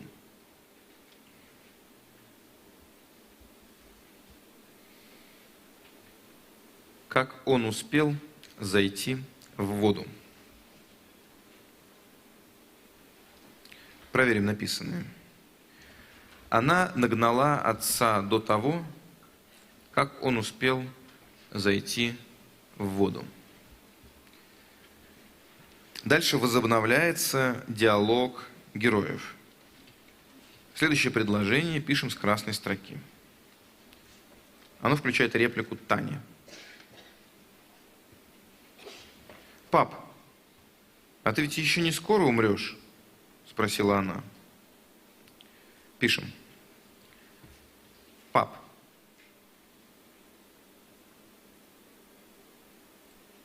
пап, а ты ведь еще не скоро умрешь?»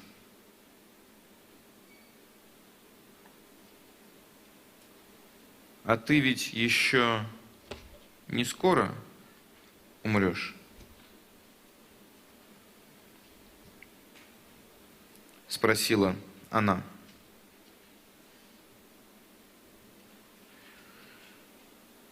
Спросила она.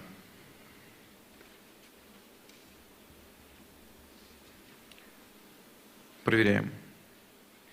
Пап, а ты ведь еще не скоро умрешь? Спросила она. Следующее предложение с красной строки.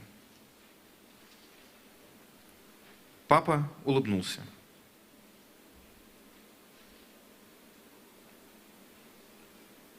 Папа улыбнулся.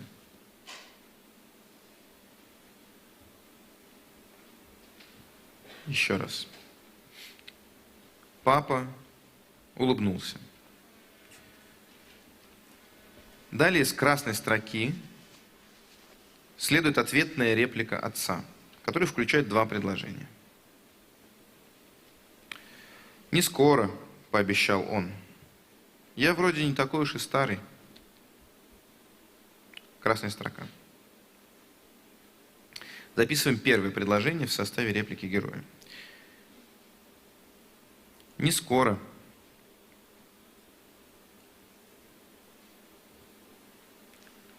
Не скоро, пообещал он. Пообещал он. Проверяем. Не скоро, пообещал он. Теперь записываем продолжение речи отца. Второе предложение в составе этой же реплики. Я вроде не такой уж и старый. Я вроде не такой уж и старый.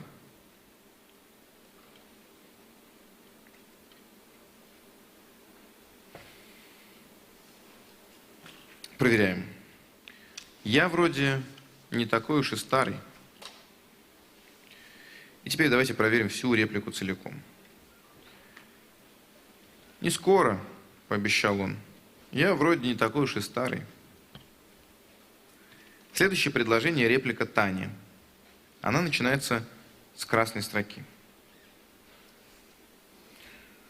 Ну, все-таки довольно старый уже. Записываем. Ну, все-таки...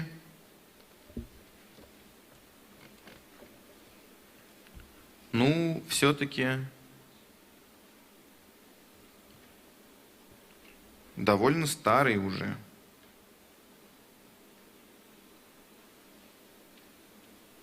Довольно старый уже.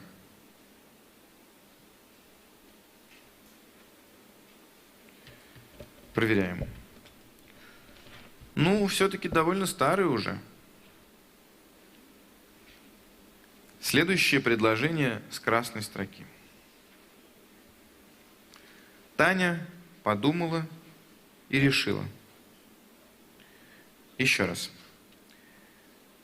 Таня подумала и решила.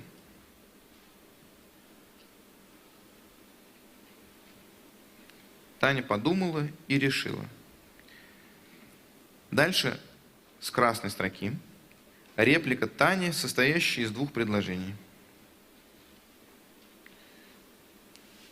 Ты не умрешь, пап. Я, когда вырасту, стану ученым. Сделаю лекарство от смерти, и тебе не надо будет умирать. Записываем первое предложение в составе этой реплики. Ты не умрешь, пап. Еще раз. Ты не умрешь, пап.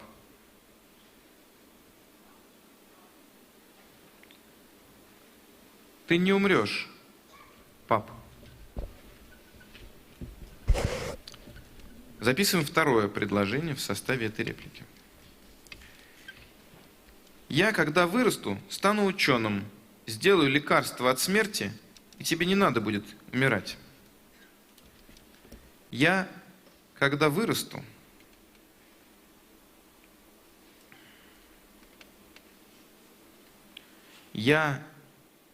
когда вырасту,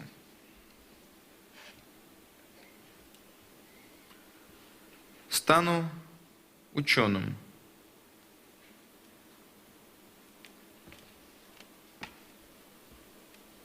Стану ученым.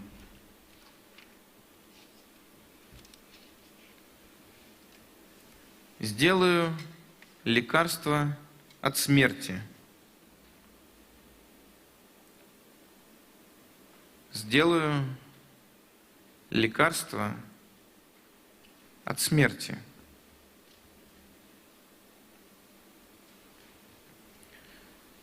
И тебе не надо будет умирать. И тебе не надо будет умирать. Проверим это предложение. Я, когда вырасту, стану ученым, сделаю лекарство от смерти, и тебе не надо будет умирать. Теперь проверяем целиком реплику, состоящую из двух фраз. Ты не умрешь, пап. Я когда вырасту, стану ученым, сделаю лекарство от смерти, и тебе не надо будет умирать.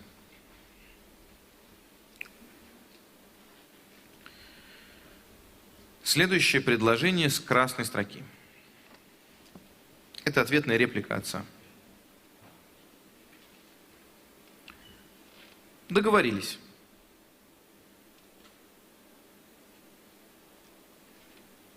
Еще раз. Договорились.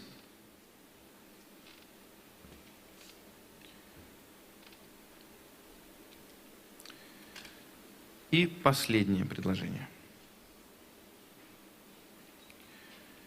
Отец, стараясь не смеяться, пожал ей руку, как мужчины друг другу жмут, и вошел в море.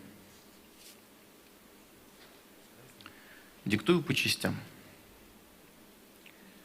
Отец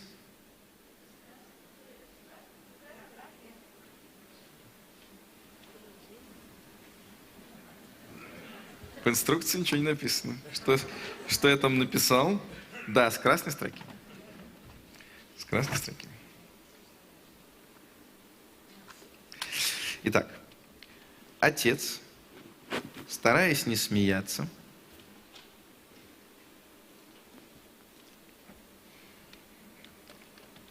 отец, стараясь не смеяться, пожал ей руку, пожал ей руку,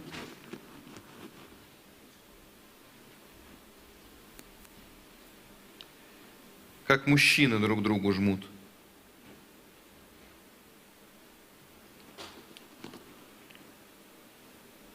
Как мужчины друг другу жмут.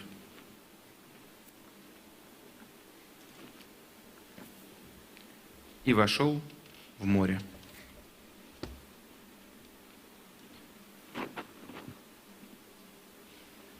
И вошел в море.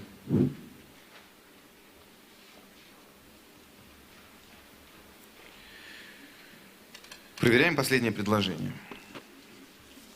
С красной строки. Отец, стараясь не смеяться, пожал ей руку, как мужчины друг другу жмут, и вошел в море.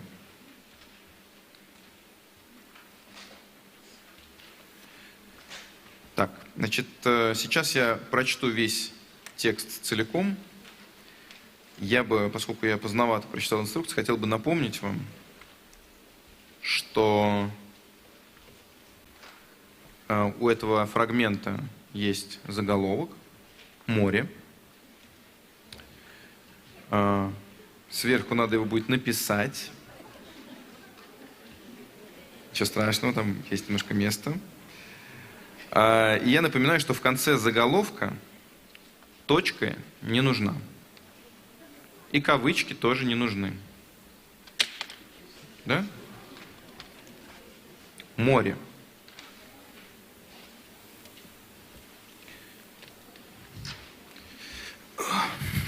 Текст. Сосны. Да, и сейчас я читаю вам все это сначала еще раз, да? Вы можете проверить, что как. И я хотел бы сказать, может быть, нельзя мне вам подсказку эту делать, что здесь есть... Я вот насчитал 2 двоеточия. Я очень люблю двоеточия. Меня хлебом не корми, дай мне двоеточие поставить где-нибудь. Без паники. Без паники. Вот, поскольку у нас есть как бы шанс на шпору прямо от автора текста. Да, в этом тексте есть 2 двоеточия. Да. Есть еще несколько тире. Чтобы не думать, что это только запятые. Я люблю двоеточие и тире. Они делают нашу жизнь лучше. И есть точка с запятой.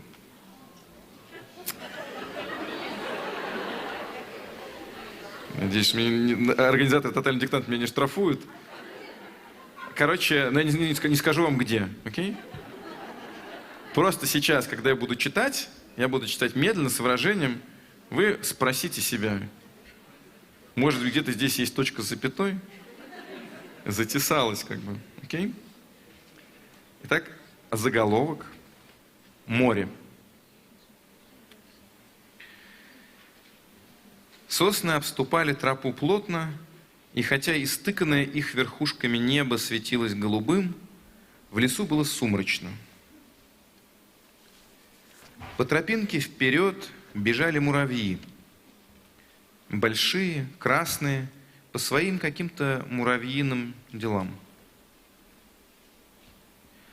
«Смотри, пап, им с нами по пути», — сказала Таня. «Наверное, они тоже на пляж собрались». Таня, напоминаю вам, очень энергичная девочка, поэтому она так кричит то, что говорит. Папа улыбнулся ей сверху. «Если бы не ты, я бы и забыл уже, что они существуют вообще, муравьи. Пойдем, не застревай». Но Тане непременно нужно было узнать, зачем муравьям к морю, и она все время приставала к ним взглядом. И вот выяснилось, им не к морю нужно было. Добежав, они облепляли большого рогатого жука, которого на этой же тропе к морю кто-то раздавил. И он теперь лежал тут, подобравшись, а муравьи тормошили его и разбирали на части. У жука Таня остановилась на бесконечную минуту и отошла от него уже не восторженная, а раздумчивая. Потом сосны отступили, рассвело, и перед Таней открылся огромный мир. От одного его края до другого шла широкая песчаная лента, за ней зеленело плоское море, а сверху этот мир был накрыт небом, о глубине которого можно было только догадываться по кажущимся крохотными облакам. Проведя Таню через лес, папа отпустил ее руку и пошел мочить ступни в спокойной воде. Ветер дул Тане в лицо, как дует на царапину, чтобы не болело. Но у Тани болело.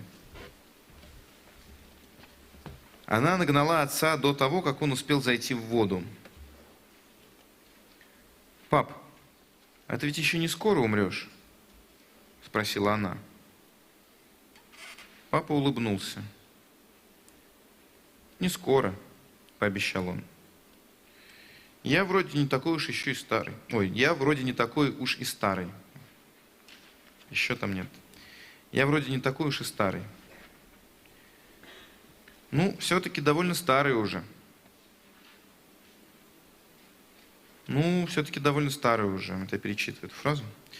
Таня подумала и решила. «Ты не умрешь, пап. Я, когда вырасту, стану ученым. Сделаю лекарство от смерти, и тебе не надо будет умирать». Договорились. Отец, стараясь не смеяться, пожал ей руку, как мужчины друг другу жмут, и вошел в море.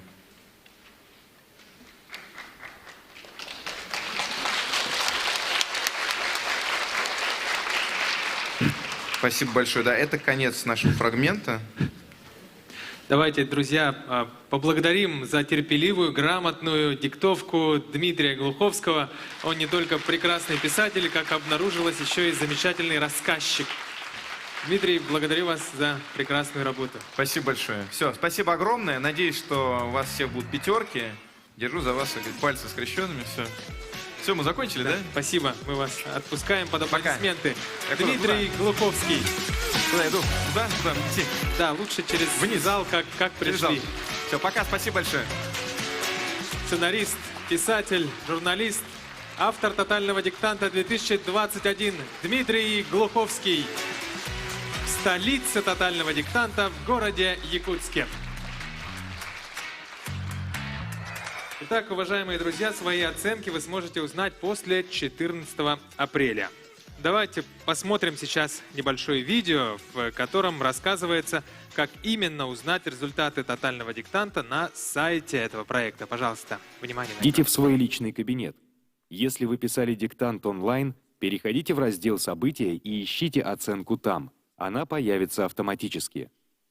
Если вы писали диктант на очной площадке, введите фамилию или псевдоним, имя и кодовое слово в точности так, как вы указали на бланке. Если вы фотографировали бланк или переписали данные, это вам поможет. Затем выберите населенный пункт и площадку. Если вы не помните площадку, то оставьте это поле пустым. Нажмите «Продолжить». Заполните небольшую анкету и еще раз нажмите «Продолжить». Обратите внимание, необходимо заполнить все пункты предложенной анкеты, чтобы узнать свою оценку. Если работа уже проверена, в открывшемся окне появится результат. Если работа еще не проверена, дождитесь информации о публикации результатов в вашем населенном пункте и только после этого снова введите ваши данные в личном кабинете.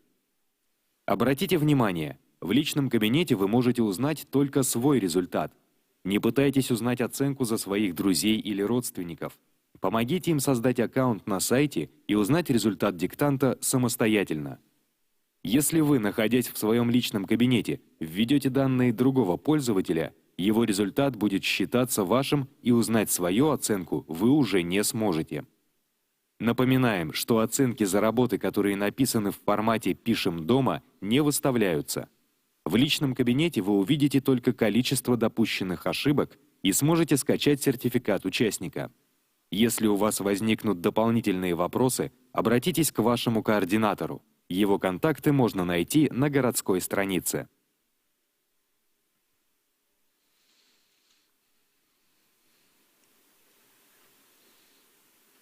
Итак, чтобы познакомиться с работой и задать вопросы филологам, можно прийти на консультацию. Время и место указано на слайде. Обращаем ваше внимание на то, что разбор текста будет и в онлайн-режиме. Вебинар по нашему фрагменту текста пройдет 17 апреля в 13:00 по московскому времени на сайте тотального диктанта. Его проведет член филологического совета тотального диктанта Наталья Сергеевна Милянчук. Также мы обязательно наградим отличников. Желаем всем участникам удачи. Торжественная церемония награждения отличников тотального диктанта 2021 состоится после 20 апреля.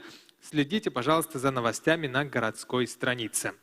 В завершение хочу пригласить всех участников нашей очной площадки стать зрителями онлайн-марафона. Сканируйте QR-код, который вы видите на слайде, и подключайтесь к настоящему фестивалю русского языка с научно-популярными лекциями, разговорами о русском языке, квизом, встречами с интересными гостями и еще многим другим.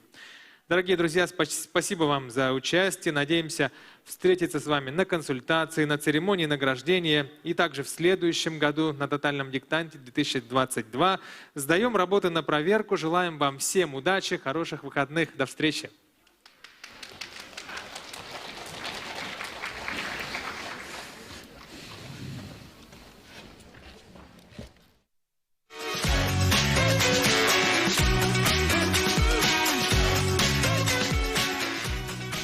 Доброе утро! С вами «Тотальные новости».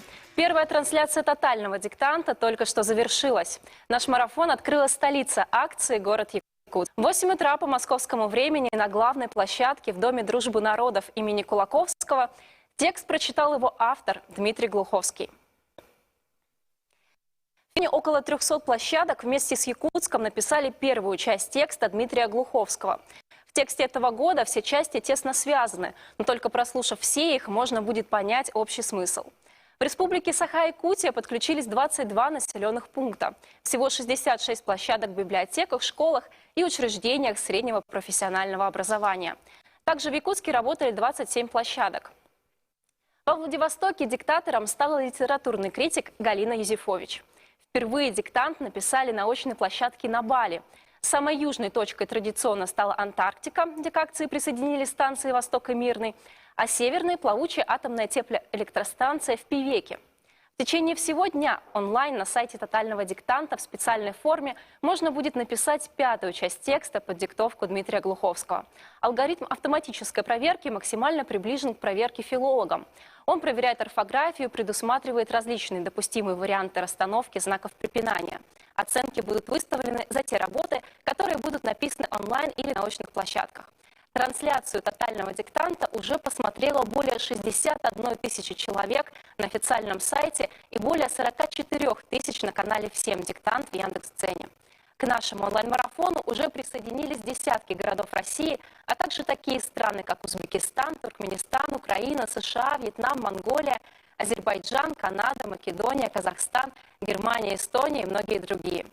Всего «Тотальный диктант» в 2021 году пишут 59 стран, 220 городов за рубежом и 750 российских городов. Всего более 2800 площадок.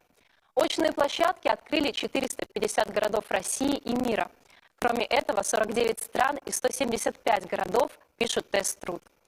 Следующие трансляции состоятся в 11, 14 и 23:00 по московскому времени. Советуем вам обязательно подключиться к ним, чтобы узнать продолжение истории, первую часть которой вы только что услышали. Также хотим напомнить, что сегодня в 37 городах акции на 92 площадках пройдет англоязычный диктант, который проводится в партнерстве с компанией English First. Текст диктанта написал Дмитрий Глуховский. Среди всех участников англоязычного диктанта будет разыгран двухнедельный курс в любой школе English First Education First.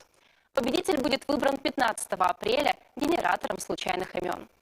Счастливчику нужно будет только добраться до Москвы, откуда его отправят в одну из школ English First, которую он выберет заранее.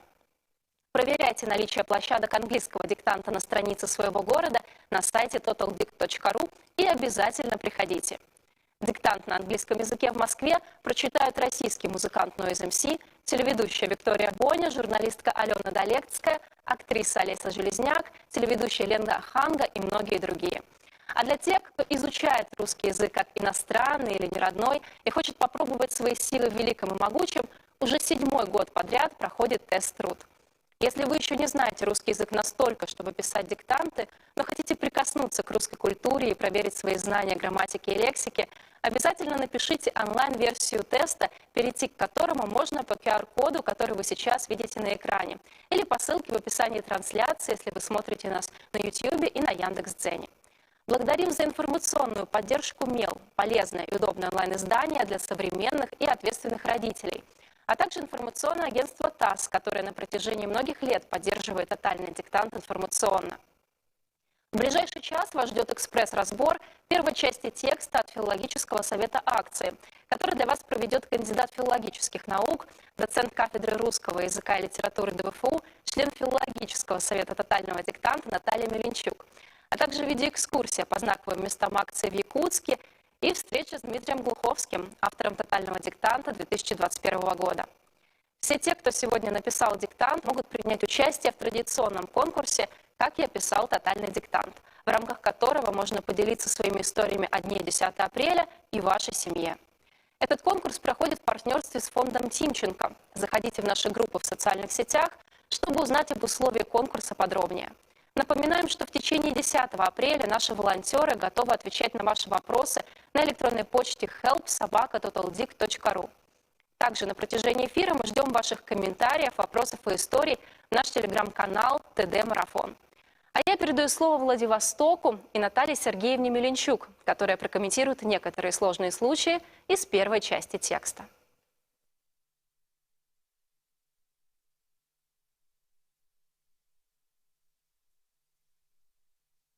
Здравствуйте, дорогие участники тотального диктанта.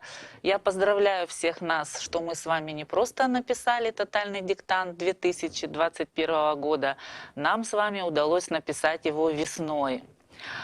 Еще я позволю себе воспользоваться такой возможностью и отдельно поздравить свой родной город. В этом году в мире тотальный диктант писали 18-й раз. Владивосток в этом году написал свой 10-й тотальный диктант. Но перейдем к делу. Для сегодняшнего экспресс-разбора первой части диктанта мы приготовили для вас 3 случая, которые, по мнению членов филологического совета тотального диктанта, могут с высокой степенью вероятности вызвать трудности у пишущих. И первая такая трудность встречает нас уже в первом предложении первой части тотального диктанта 2021. Предложение звучит так. Сосны обступали тропу плотно, и хотя истыканное их верхушками небо светилось голубым, в лесу было сумрачно. Как видим, предложение это сложное, оно состоит из 3 частей. Ну и казалось бы, что тут сложного, да? 3 части идут друг за другом, но есть тонкость, идут они не совсем друг за другом. Дело в том, что союз «и» соединяет в данном случае не первую и вторую часть, а первую и третью. Сосны обступали тропу плотно, и в лесу было сумрачно. А вторая часть, придаточная, с союзом «хотя», относится к третьей. И таким образом мы должны это придаточное выделить запятыми с 2 сторон, поэтому запятая появляется после союза «и». Кстати, при чтении в этом месте не может быть никакого интонационного выделения. Поэтому высокий риск, что пишущие не услышат, скажем так, эту запятую и пропустят ее. Но нужно сказать, что в данном случае при синтаксическом оформлении таких предложений может быть и иной вариант. Когда к такому однокомпонентному подчинительному союзу добавляется второй компонент, союз становится двухместным. Например, вместо «хотя» функционирует союз «хотя-но». И тогда уже теряет свою автономность. Его нельзя вытащить из предложения, не нарушив связей. Сравните пример ниже. Сосны обступали тропу плотно, но в лесу было сумрачно, такое прочтение невозможно. И если придаточное в этом случае нельзя вытащить из предложения, значит запятая, та самая, на которую я обратила ваше внимание, после союза «и» перед союзом «хотя» отменяется. Далее, следующая трудность, с которой столкнулись пишущие тотальный диктант в этом году, это пунктуационное оформление слова «вообще». И я прошу прощения за каламбур. Вообще, я бы хотела сказать, что текст этого года как никогда, наверное, актуализировал проблему, которую можно сформулировать так. Все ли то, что кажется вводным, на самом деле является вводным? И вот эта именно проблема возникает у нас со словом «вообще». Это предложение 5. Если бы не ты, я бы и забыл уже, что они существуют вообще, муравьи. Сразу скажу, что здесь последний компонент этой конструкции, муравьи, может выделяться как запятой, так и тире. Это оба варианта здесь правильны. Но речь не об этом. Мы сейчас говорим о слове «вообще». Надо сказать, что этому слову справочники по пунктуации уделяют отдельное внимание. И всегда в разделе о выделении вводных слов отдельно оговаривается пунктуация при слове «вообще». Почему? Потому что это слово может выступать в разных функциях. И от этого будет зависеть, выделять его запятыми или нет. Так Дитмар Ильяшевич Розенталь пишет, слово «вообще» является вводным, а значит выделяется запятыми, если оно употреблено в значении «вообще говоря». И приводит такой пример. Вообще хотелось бы узнать, что произошло. Сравните. Вообще говоря, хотелось бы узнать, что произошло. Вот это типичное вводное «вообще» в такой метаязыковой функции. А между тем слово «вообще» может выступать и в других функциях. И Розенталь, в частности, указывает на то, что оно может быть наречием, как часть речи, да, и, собственно, обстоятельством, как член предложения. И приводит примеры, где «вообще» выражает значение в общем, в целом, или значение всегда, совсем, при всех условиях, или значение во всех отношениях по отношению ко всему. Вот такое наречное по Розенталю употребление, естественно, не требует выделения запятыми. В полном академическом справочнике под редакцией Владимира Владимировича Лопатина дается хоть и более короткое, но, на мой взгляд, более полное описание употребления этого слова. И здесь о том, что вообще может быть как вводным словом, он вообще вообще чудак, но с ним интересно. Напоминаю, он вообще говоря чудак, но с ним интересно. Это вводное вообще. Также Лопатин отмечает наречное употребление вообще. Я говорю о людях вообще. Я говорю обобщенно, да, в целом, в общем. И также Лопатин еще указывает, что вообще может быть частицей. Его ждали, а он вообще не приехал. Вот обращаю ваше внимание именно на это употребление. Здесь, посмотрите, вообще не является и наречием, оно не отвечает ни на какой вопрос, оно дает дополнительный смысл. Он не приехал, и это самое меньшее из того, что вообще от него ожидали. Я прошу прощения за очередное вообще. Так вот, в нашем примере вообще является именно частицей. Если бы не ты, я бы и забыл уже, что они существуют вообще. Муравьи. То есть я бы и забыл уже то, что никто не должен был забывать, что самое меньшее из того, что можно было забыть, что они существуют вообще. Таким образом, в нашем диктанте, в этом предложении номер 5, слово вообще частица вводным не является, поэтому не выделяется запятыми. И еще один случай, который мы вам приготовили, он касается орфографии. Это очень известная сложность, которая нам встречается регулярно. Написание «не» в данном случае с наречием, слитно или раздельно. Я думаю, что постоянные участники тотального диктанта могут вспомнить, что, как правило, или часто экспертный совет тотального диктанта, филологический совет допускает написание не с наречием или не с прилагательным, и слитное, и раздельное. И это бывает абсолютно обоснованным, потому что в контексте часто не вполне можно определить, как здесь, что здесь делает пишущий, говорящий автор. То ли он старается выразить отрицание, и тогда не пишется раздельно, то ли он скорее говорит, утверждая признак противоположный, антонимичный, и тогда не пишется с наречием слитно. Так вот, если раньше мы регулярно допускали и слитное, и раздельное написание, то в данном случае, в этом тексте, в этом даже не предложении, да, в этом диалоге, возможно только раздельное написание. С одной стороны, мы понимаем, что здесь именно отрицание. И, кстати говоря, в первом из предложений «пап, а ты ведь еще не скоро умрешь», это отрицание подчеркивается даже частицей «еще». Вернее, это значение отрицания дополняется этой частицей. В ответной реплике «не скоро» этого нет, но тем не менее это тоже только раздельное написание. Дело в том, что исторически в русском языке так сложилось, что не скоро слитное и не скоро раздельное стали отличаться и своим лексическим значением. Не скоро слитное образовано от прилагательного не скорый слитного, да, что означает как раз противоположный признак: медленный, не быстрый, неторопливый. Например, большой толковый словарь под редакцией Сергея Александровича Кузнецова приводит пример: не скоро ели предки наши, то есть медленно. А не скоро раздельно имеет другое значение. Не сейчас, спустя долгое время. Вернусь не скоро, а через какое-то длительное время. Увидимся не скоро, то же самое. Ну, а мы с вами, я думаю, как раз увидимся скоро, во время полного разбора первой части текста тотального диктанта 2021 года.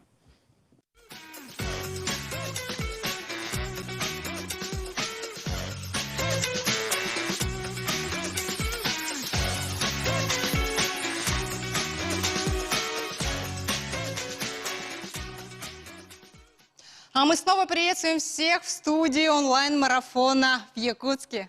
Первая часть марафонской дистанции для всех поклонников акции завершена. Сотни городов России и по всему миру написали первую часть текста Дмитрия Глуховского и с нетерпением ждут следующей трансляции, которая состоится в 11 часов по московскому времени. Я, если честно, ожидаю с нетерпением. Эта история не может не цеплять. Очень хочется узнать, что будет дальше. Так и не терпится задать этот вопрос Дмитрию Глуховскому, который окажется в нашей студии через несколько минут. Но ведь он не ответит на этот вопрос, да? Точно, Ларина, ведь этот текст тотального диктанта держится в тайне, и никто не разглашает его. Да и какой в этом смысл? Ведь тотальный диктант – это не экзамен, а способ бросить себе вызов и проверить себя самостоятельно. Если уж мы сегодня проводим марафон, то уместно будет сравнить тотальный диктант с настоящим марафоном, например, с нью-йоркским. Действительно, если ты не профессиональный бегун, а просто хочешь испытать себя, твоя цель – дойти до самого конца. Кстати, а что делать тем, кто написал первую часть диктанта, а сам живет в городе, который традиционно пишет другую часть? Все просто. Можно проверить свой диктант под онлайн-разбор, который пройдет 17 апреля в 13 часов по московскому времени на сайте totaldict.ru. Наталья Сергеевна Меленчук, член филологического совета тотального диктанта, подробно разберет каждое предложение текста. Да уж, филологическая работа над текстом тотального диктанта – дело кропотливое. Ежегодно филологи изучают каждую букву и запятую.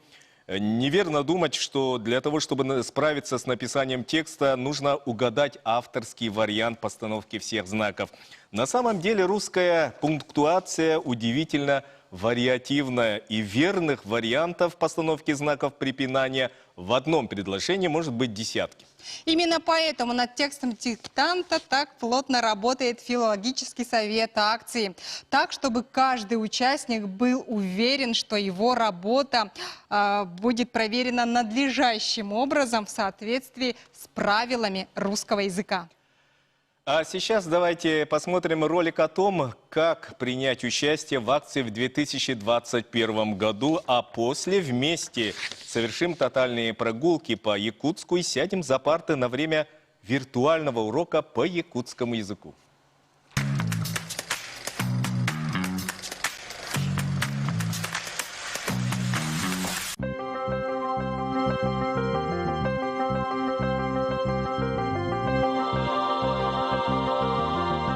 Здравствуйте, любители и ценители, знатоки русского языка, красивого, могучего, великого и богатого. Мы находимся в столице тотального диктанта 2021 года в городе Якутске. Такому большому кораблю, как Всемирная образовательная акция «Тотальный диктант», стало тесно в родном Новосибирске. И с 2018 года он начал путешествовать по миру. Так, столицами тотального диктанта были Владивосток, Таллин, Санкт-Петербург. А в 2021 году штаб тотального диктанта разместится у нас, в Якутске.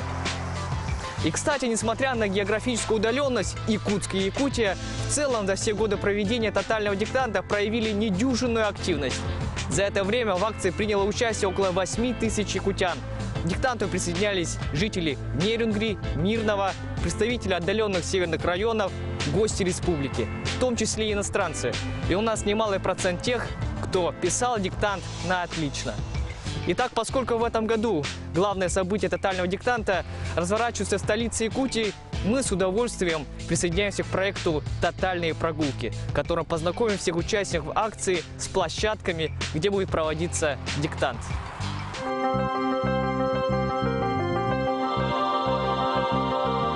Основной и самой масштабной площадкой проведения тотального диктанта в Якутске по традиции выступает Северо-Восточный федеральный университет имени Максима Кировича Амосова. Здесь, в главном корпусе университета, в 2013 году Якутск первый раз написал тотальный диктант. Инициатором участия в добровольной проверке грамотности стала кафедра русского языка филологического факультета СВФУ при активном содействии Национальной библиотеки Якутии. Тогда тотальный диктант был проведен для учащихся средних школ и педагогической общественности города на 3 площадках – в аудиториях СВФУ, Национальной библиотеки и в столичной школе номер 2. А уже со следующего года произошло не только увеличение участников тотального диктанта, но и расширение площадок. История Якутского университета уходит корнями в далекий 1934 год, когда суровый и снежный Якутии для выпускников школ открыл свои двери Якутский государственный педагогический институт. А с 1990 года вуз носит имя Максима Кировича Амосова, видного политического деятеля республики и одного из основателей государственности Якутии и Кыргызстана. Сегодня СВФУ – многоотраслевой федеральный вуз, располагающий широкими возможностями для проведения учебной, воспитательной и научно-исследовательской работы. В состав университета входит 13 институтов, 5 факультетов и 3 филиала – в Нерюнгри, в Мирном и на Чукотке. В университете 6 научно-исследовательских институтов, 98 учебно-научных и научно-технологических лабораторий, 19 научно-образовательных центров, 17 школ, 2 колледжа и 1 лицей. А 10 апреля тотальный диктант пройдет в университетской научной библиотеке и в 5 учебных корпусах Головного университета в Якутии, в одном из которых учился, а позже преподавал автор текста для тотального диктанта 2020 года Андрей Геласимов. Кстати, известный писатель первым озвучил предложение о выдвижении Якутска в качестве столицы диктанта.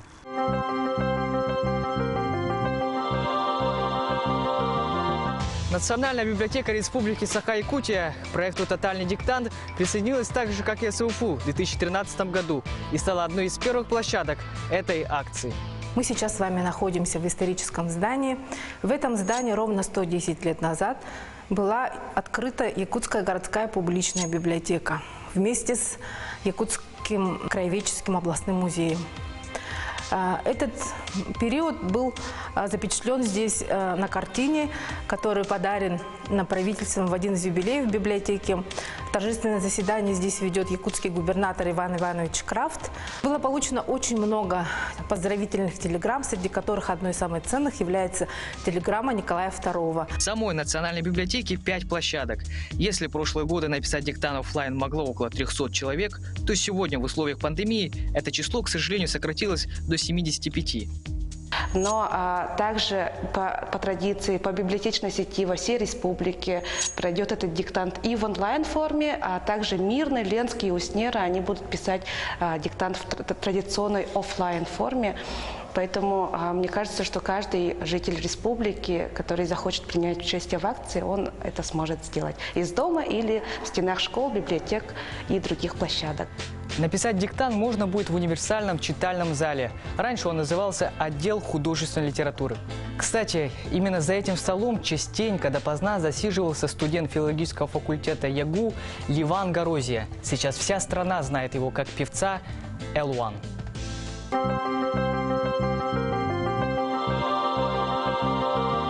Исторические парки «Россия. Моя история» – самый масштабный экспозиционный комплекс в России. География его площадок простирается через всю Россию и насчитывает 23 города. И город Якутск – первый город на Дальнем Востоке, в котором появился этот мультимедийный музей. Площадь исторического парка впечатляет – 8826 квадратных метров, из них 5000 отведено под экспозиции. Огромное здание на улице Ксенофонта Уткина, 5 построили всего за 7 месяцев. И сегодня исторический парк – это уникальное место, где можно изучить историю России вплоть до наших дней.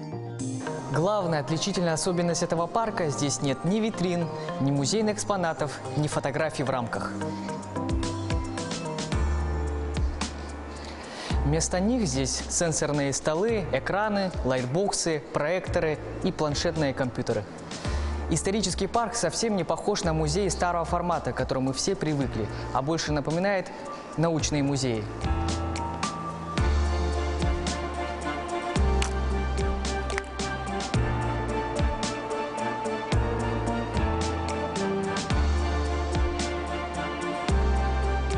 Уникальность нашего исторического парка, конечно же, состоит в уникальной составляющей, которая представлена контентом по истории Якутии. Тоже в мультимедийном формате. Это 257 статей, подготовленных, специализированных, и соответствующие иллюстрации к ним. У нас есть и викторины по истории Якутии, у нас есть проекционные книги по истории Якутии. Вот. Ну и, собственно, проект здания – это тоже оригинальный проект, вот, и он довольно-таки удобен. Мы считаем, что нашим проектантам удалось создать вот исторический парк в таком виде, который удобен для посещения нашими жителями.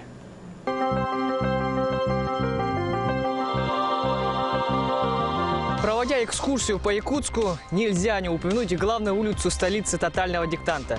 Как и во многих городах нашей страны, это улица Ленина. В нашем случае проспект. А точнее адрес проспект Ленина, дом 1. Именно здесь расположилась точка кипения еще одна площадка тотального диктанта. Здание по этому адресу было построено в начале 2000-х годов. Здесь располагается один из учебных корпусов СФУ, банк, Высшая школа инновационного менеджмента, МФЦ и другие предприятия. Но именно с этого здания берет свое начало центральная улица нашего города. В XIX веке эта улица была самой широкой и обустроенной. За ней закрепилось название «Большая улица». В ее обустройстве привлекались лучшие на тот момент зодчие города. В XX веке центральная улица Якутска претерпела кардинальные изменения. В частности, они коснулись названия улицы, которое успело смениться за этот век несколько раз. В марте 1917 года в Якутске установилась власть Временного правительства в виде Комитета общественной безопасности. Комитет одним из первых своих решений переименовал Большую улицу в улицу Великой Февральской революции. После окончательного установления советской власти в Якутске в декабре 1919 года центральная улица города была вновь переименована уже в честь Великой Октябрьской революции. Это название впоследствии упростилось до названия Октябрьская улица, а в 1960-е годы улица Октябрьская была переименована в проспект имени Ленина. Центральная улица – это не только транспортная магистраль и архитектура, но и место проведения всевозможных праздничных шествий. Для родившихся в Советском Союзе, для моих родителей, к примеру, проспект Ленина неразрывно связан со словом «парад». Но и сегодня парад на 1 мая – это праздник, на который выходит подавляющее число горожан с семьями, коллегами, друзьями, превращая шествие в настоящие семейные торжества.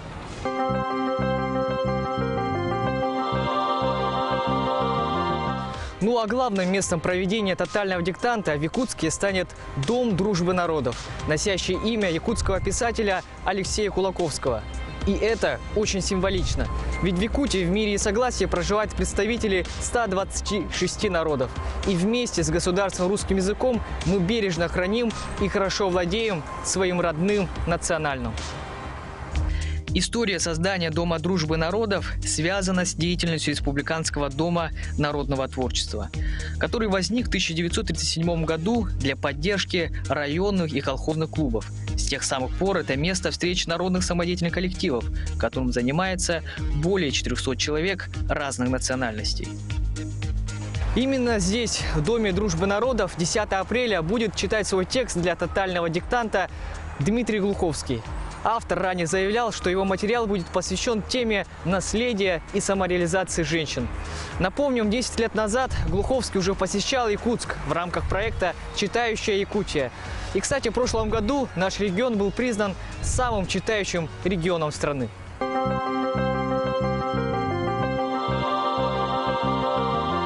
Помимо этих площадок, фестиваль грамотности пройдет в школах города Якутска, домах культуры и во всех библиотеках. И, конечно, проверить свои знания смогут и жители отдаленных, в том числе северных районов Якутии, где тоже пройдет всемирная акция. Приходите писать тотальный диктант на одну из этих площадок 10 апреля. Пишите онлайн, пишите дома. Якутск – столица самого читающего региона, самой читающей страны, готова встретить и провести тотальный диктант 2021. А экскурсию провел Михаил Донской, волонтер тотального диктанта в Якутске и студент отделения журналистики филологического факультета СФУ.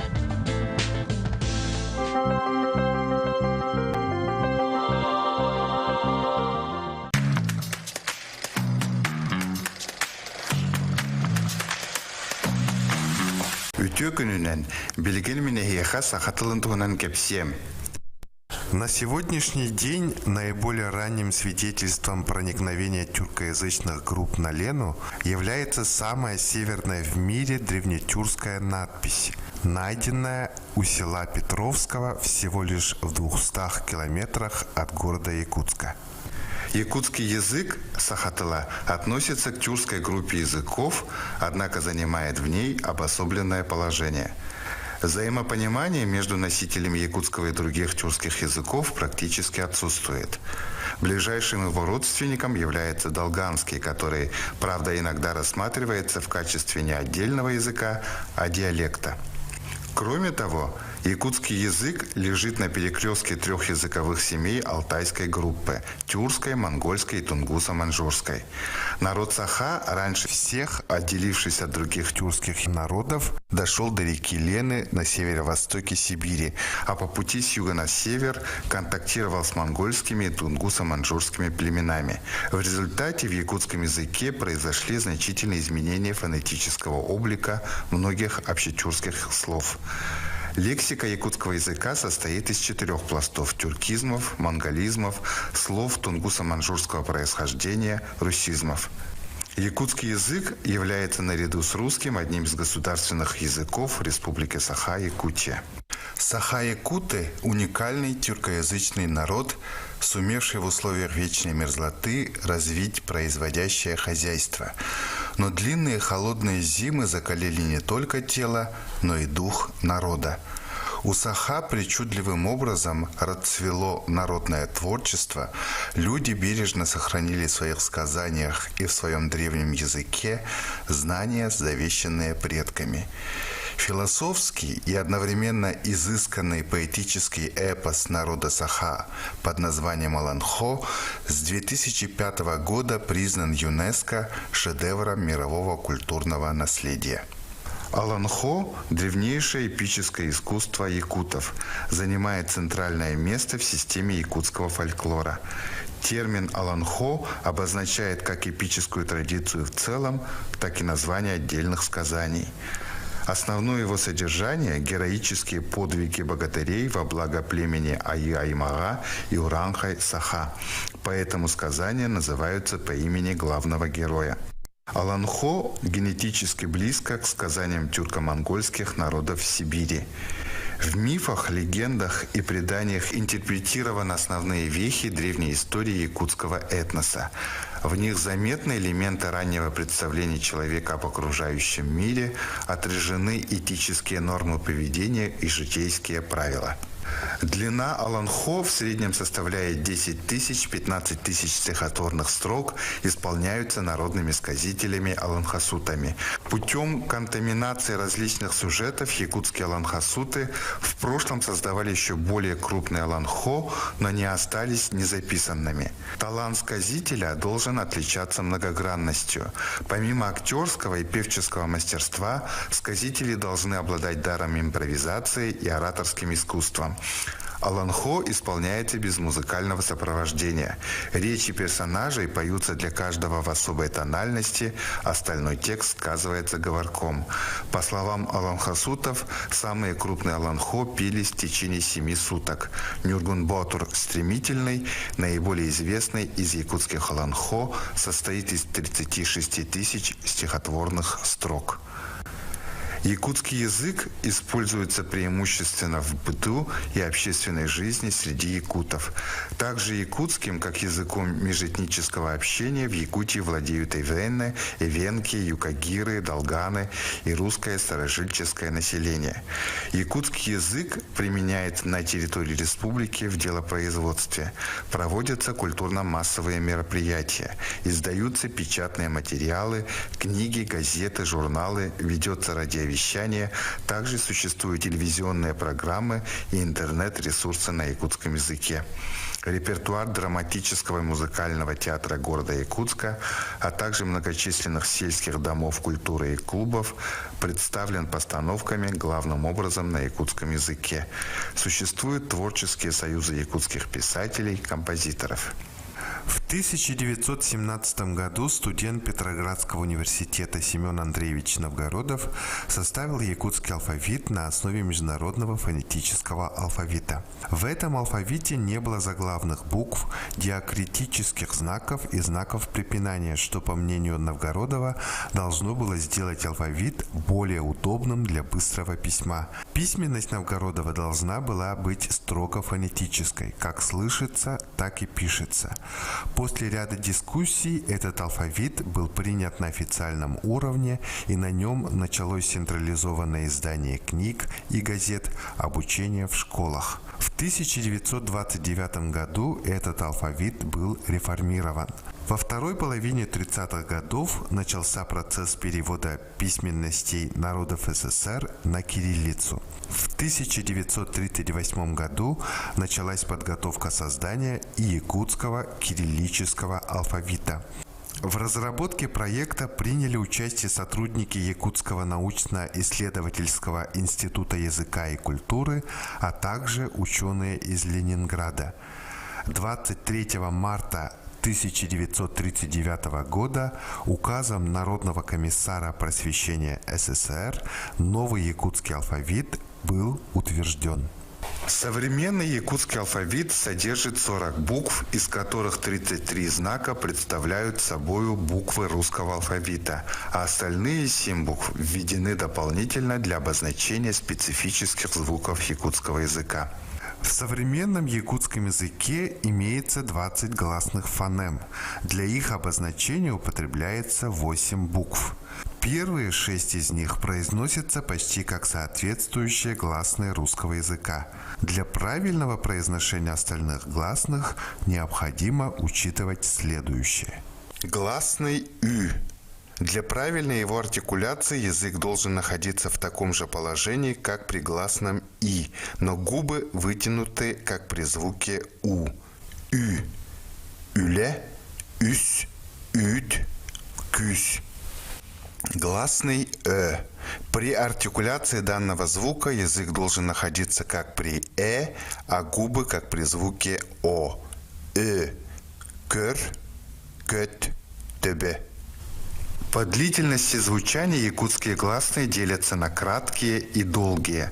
Долгие гласные произносятся протяжно, примерно в 2 раза длиннее кратких. Бар, бар, ат, ат, кус, кус. Кроме этого, в якутском языке имеется еще 4 дифтонга, которые обозначаются 2 разными гласными буквами. Е, юэ, «г», «о». Для правильного произношения дифтонгов необходимо иметь в виду следующее. Дифтонг «е». Дифтонг этот напоминает собой русский гласный в таких словах, как «мел», «пел», «сел». Однако в начале его звук «и» слышится более четко, чем у гласного «е» в указанных словах. «Е», «бер», «бес», «се». Дифтонг «ё» напоминает собой русский гласный, произносимый в словах «лед», «мед», «рев». Если вы научились правильно произносить гласный «ü», то старайтесь после него сразу переходить к гласному «э». «Üе», «üерех», «кölь». Дифтонг «г» на слух походит на русский гласный «е», произносимый в таких случаях, как «целый», «цех». В конце дифтонга слышится очень краткий элемент «а» – «г», «кэй», «т», «тел», «тес». Дифтонг «о» походит на русский гласный, произносимый в таких словах, как «бор», «кот», «мой», «сон», «тон». Однако, если в начале гласного «о» в указанных словах слышится краткий элемент «у», то в начале дифтонга элемент «у» произносится четко «о». Бор, сол, тох, ол. По способу образования гласные делятся на широкие и узкие. По месту образования различают заднего ряда и переднего ряда. В якутском языке действует закон гармонии гласных, согласно которому в одном и том же слове употребляются гласные только заднего или только переднего ряда. Поэтому один и тот же аффикс, например, аффикс множественного числа «лар», имеет 16 вариантов. В современном якутском языке имеется 20 согласных фонем.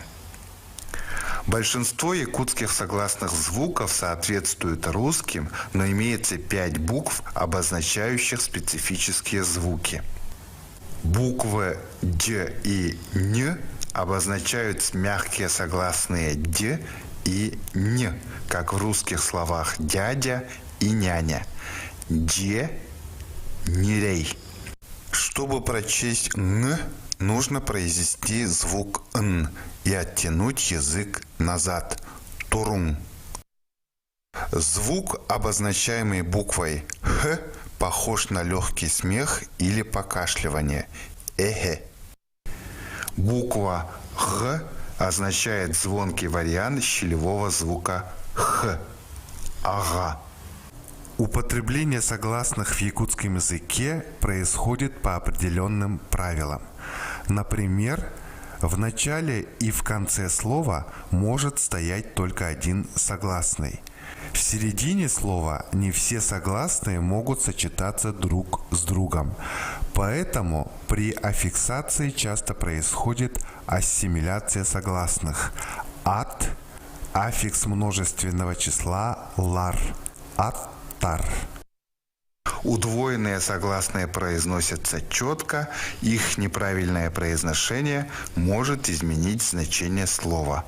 Оттон, отон, соттор, сотор.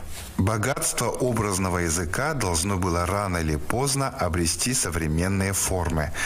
Первым языковым проектом является Википедия, которая была утверждена ЕСКОМом в мае 2008 года и с тех пор вполне динамично развивается.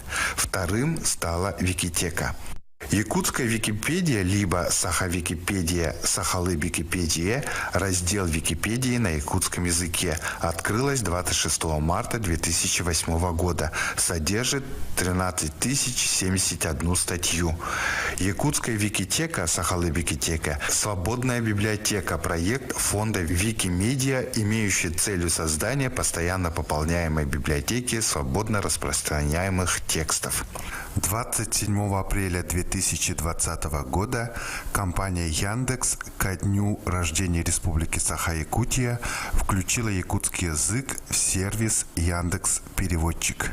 Теперь любое якутское слово или фразу можно автоматически перевести на один из 98 языков мира или наоборот узнать, как выражение или слово будет звучать по-якутски. По своему строю якутский язык относится к агглютинативным языкам. Все аффиксы приклеиваются друг к другу справа. Слово, особенно глагол, может иметь несколько суффиксов и окончаний, но не приставок, которые прилепляются в определенном порядке. Сначала словообразующие, затем грамматические. Возьмем, к примеру, глагол «мастаспыттар» и рассмотрим порядок следования его аффиксов. К имени существительному «мас» представлен аффикс для образования глагола «та» – «маста». Далее присоединен аффикс совместно взаимного залога «с», перед которым долгий гласный всегда теряет долготу – «мастас». Затем идет личное окончание глагола третьего лица прошедшего времени – «пыт» – «мастаспыт». Далее аффикс множественного числа «тар» – «мастаспыттар». Такие глаголы, имеющие подряд несколько аффиксов, обычно соответствуют целым предложениям в русском языке, поэтому глагол в якутском языке – центральная часть речи. Глаголы прошедшего времени изменяются по лицам «мин-бардым», «эн-бардын», «кини-барда». При этом якутские существительные не различаются по родам, поэтому в языке нет согласования в роде «уолбарда», «кысбарда». Существительное может иметь притяжательный аффикс «огом», «огон», «огото», «огобут», «огогут», «оголоро». В якутском языке 8 падежей. Из них чаще всего употребляются 4 – основной, дательный, винительный и орудный. Вопросы «где» и «куда» переводятся одинаково – «ханна», и существительные, отвечающие на эти вопросы, также имеют одну и ту же форму – «осколага барда», «осколага юренер». Никаких предлогов в якутском языке нет, а есть послелоги. Они передают значение предлогов и изменяются по падежам. Оскола и гигер, оскола и гиттен. При этом прилагательные не изменяются ни по числам, ни по падежам. Улахан уол, улахан оголор, улахан уолу. Сказуемое в якутском языке всегда стоит в конце предложения. Уол осколага барда. Дороба. Үтөй күнінен. Білсен кебежек, мен атым Нюргун, оттанен атын кемей. Мен атым Сардана. Эн қасса астақынай. Мен ағыз састақпын, оттан эн? Мен сетте састақпын. Қай сколаға үйерен ағаны? Айы ғатығар үйерен әбін. Мен ағаме ме осколаға өлелер. Сақа тылын үйеретерді. Сақа тылын ұрогын мен нахасы білібін. Білген қанна бардың? Қомыз күріғығар жарықтана бардым. Оттанен? Оттан мен библиотекаға книгабын тұттара бардым. Жа көрсіөқа дері. Көрсіөқа дері. Көрсіөқа дері. Сақа тылын үйереттің, сақалы саңарың.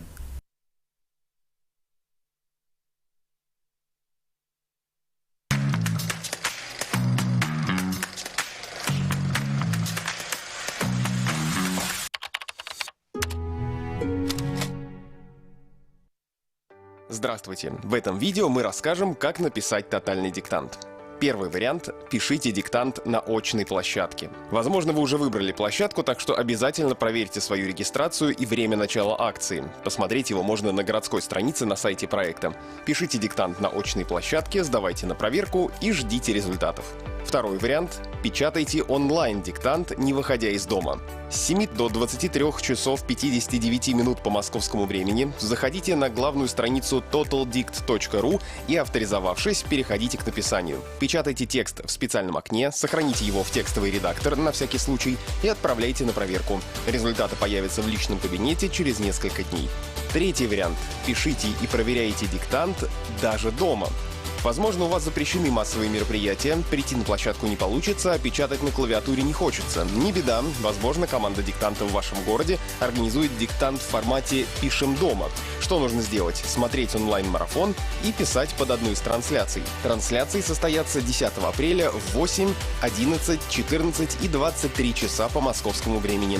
Смотрите их в рамках онлайн-марафона и пишите диктант на бланке или на листочке, а после сдайте в городской пункт проверки или проверьте себя самостоятельно под один из онлайн-разборов, которые состоятся 14, 15, 16 и 17 апреля на сайте. Как узнать, есть ли в вашем городе пункт проверки? Ответ вы найдете на странице вашего города на totaldict.ru. Кстати, если вы учите русский язык как иностранный или неродной, есть специальная версия акции «Тест Труд», который вы можете написать онлайн. С 8 утра 10 апреля до 8 утра 11 апреля, время московское, заходите на главную страницу totaldict.ru, переходите на страницу онлайн-труда и пишите текст на специальной платформе Stepik. Удачи на диктанте!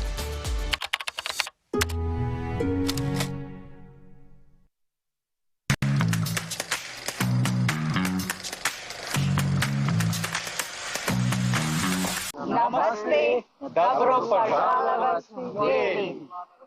В нашем городе Дели проходит акция «Тотальный диктант» уже 5 лет. Обычно в нашем городе в тотальном диктанте участвуют студенты, ученики, любители русского языка из разных университетов, школ и других учреждений Индии. Диктант позволяет учителям и преподавателям сосредоточиться на уровне владения языком своих учеников, студентов. Такая практика помогает людям понимать важность прописания слов и дает возможность оценить свою грамотность в области изучения языков, написав диктант в разных местах в своей стране. Мы все учимся на ошибках. И вот эту философию нам упоминает тотальный диктант. Акция «Тотальный диктант» еще поможет показать и выяснить, как воспринимается русская культура и как помогает обучение русскому языку в разных странах. Раньше несколько раз участвовали в тотальном диктанте в Российском центре науки и культуры Нью-Дели. Нам очень понравилось, потому что это практика русского языка, русской литературы и культуры. Мы, студенты русского языка, понимаем ценность диктанта. Это просто практика и совсем не боятся обалак, как обычно боятся в школах и вузах. Мы рады стать участниками такого добровольного грандиозного проекта, где участвовали более 200 тысяч из более 80 стран в прошлых годах. Труд для всех, кто любит русский язык. Давайте участвуем в тотальном диктанте и в труде 10 апреля. Спасибо.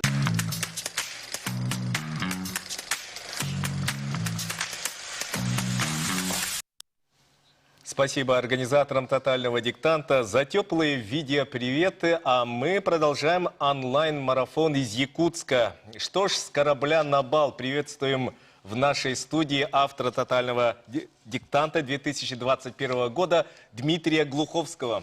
Дмитрий, здравствуйте. Здравствуйте. Наверняка у зрителей накопились вопросы Дмитрию, их можно задать в Телеграме, а самые интересные из них мы обязательно зададим в эфире.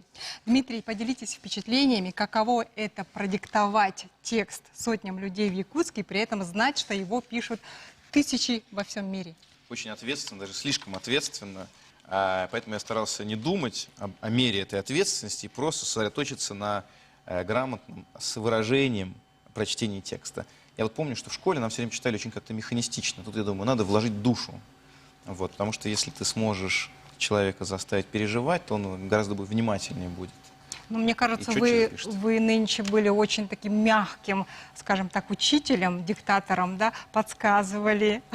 Да, но у меня нет задачи, чтобы все завалили этот экзамен. Как бы я не злобный препод, который хочет, чтобы никто не сдал, все провалились, и потом его, может быть, кто-то от него откупался. У меня как бы никакой заинтересованности материальной. А приходилось ли вам раньше делать что-то подобное? Да. Нет, ну мы провели с организаторами «Тотального диктанта» тренировочку. Они мне объяснили, как правильно читать. Я почти справился. Потом я подумал, что нужно намекнуть пишущим, что у меня есть двоеточие и тире, которые я очень люблю, и точка с запятой. И поэтому, ну, в том фрагменте, который я читал, я решил, что надо напомнить об этом людям, чтобы они попытались в последний момент куда-то это вписать и, может быть, спасти их тем самым. А ощущали ли вы что-то новое, чего вот раньше не было, да, вот когда, может быть, писали изначальный текст? Какие-то появились новые эмоции? Вы знаете как, но наоборот, наверное, когда ты пишешь первый раз, когда текст только рождается у тебя, а ты сам проживаешь эту эмоцию в первый раз и волнуешься гораздо больше за героев, и текст тебя может растрогать больше. Потом, когда ты в 25-й раз читаешь, он, конечно, превращается в немножко механистичную историю. Но когда ты смотришь, как люди, пишущие в зале, на все это реагируют в первый раз, немножко электричество, конечно, идет от рядов, у тебя так начинают волосы дымом вставать. Да, потому что заряжаешься энергетикой, да. Взаимодействие с живым залом — это удивительная история. Да. Дмитрий, вообще, как вы думаете, почему вы стали автором текста «Тотального диктанта» этого года? Ну, мне кажется, дорос, и перед тем, как отправлять меня на пенсию, решили все-таки, наконец, собраться с совестью и меня позвать. Я не знаю, на самом деле, почему сейчас. Ну, то есть у меня есть теория. Они вообще думали, что я буду им писать про что-то такое постапокалиптическое. На фоне последних событий, да? 2020 был такой апокалиптический год, и они подумали, что вот у нас же есть человек, который специализируется на конце света в разных проявлениях, почему бы нам не предложить ему?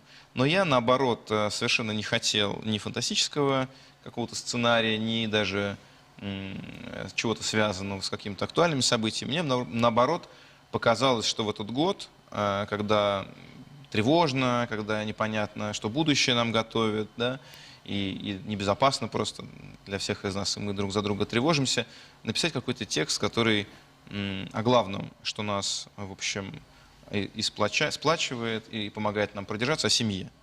И в частности, о преемственности поколения, о взаимоотношениях между родителями нашими, да, нашим поколением и поколением наших детей, о том, что нас скрепляет, о том, как мечты переходят от родителей к детям, да, если они сами не успевают их реализовать, и предназначение, и миссия какая-то.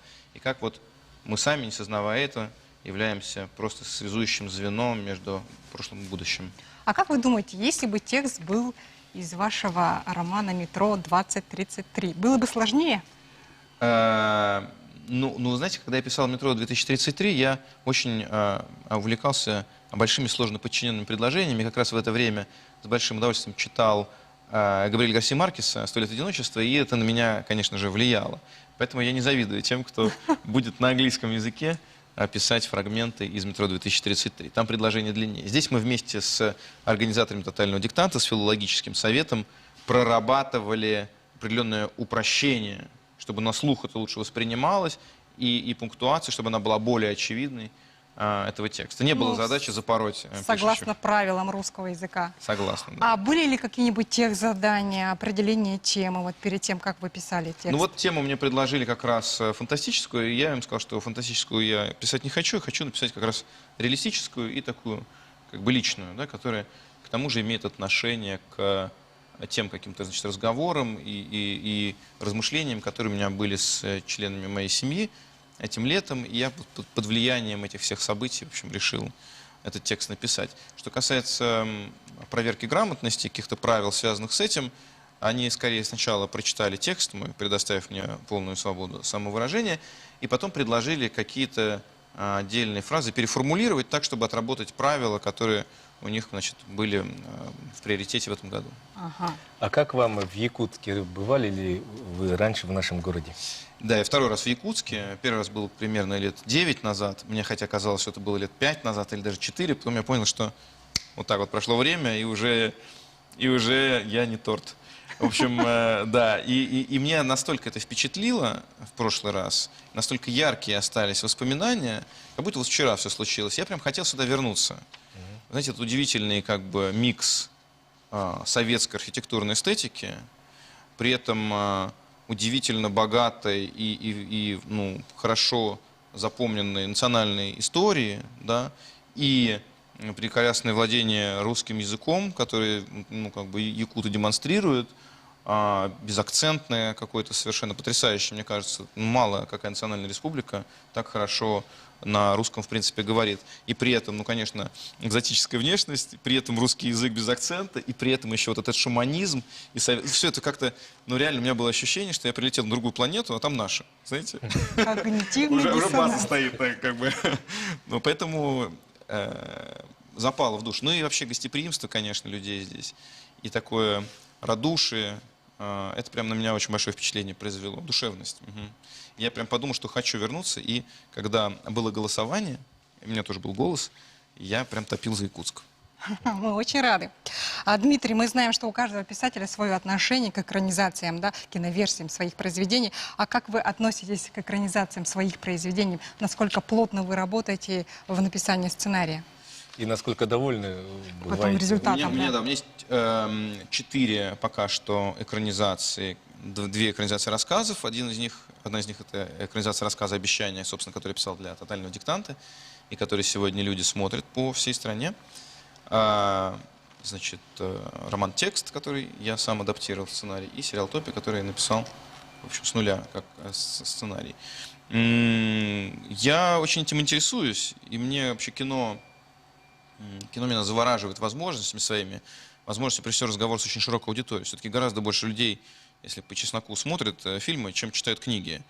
И мне хотелось бы общаться с широкой аудиторией и доносить свои сюжеты, нарратив, мысли и вопросы, которые у меня есть к людям, до как можно более широкой аудитории. Поэтому кино, как Владимир Ильич Ленин, я считаю, что это важнейшее из искусств. Но еще цирк. Когда экранизирует «Метро» уже? Я вот, знаете, закончил работу над сценарием сейчас, первым вариантом, будут еще переработки. Будем надеяться, что в течение там, года-полутора, если все будет хорошо и найдется финансирование, это очень сложный процесс, проект не дешевый, начнется какая-то работа по экранизации. У нас уже появился вопрос от телезрителей, сейчас мы его прочитаем, да? Так, Дмитрий, как вы писали текст? И легко ли вам удалось сделать из него сценарий для фильма? Текст, вы знаете, как часто это бывает у меня, от момента первой идеи до момента написания проходит многие годы. Текст шел от какой-то зародыша идеи до момента выхода книги, 7 лет прошло. И потом еще 2 года прошло до выхода фильма. И адаптация как раз в киносценарий случилась просто. У меня на сценарий ушло примерно 2 недели. И, в общем, это все как-то с первой уже попытки оказалось достаточно удачно.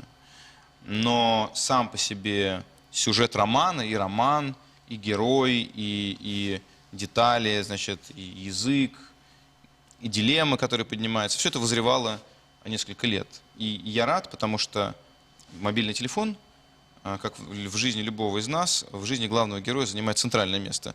Но там 10 лет назад его функции были ограничены звонками и перепиской по СМС. Да? То есть нельзя было рассказать о том, что телефон становится полноценным вместилищем, таким резервным хранилищем человеческой души.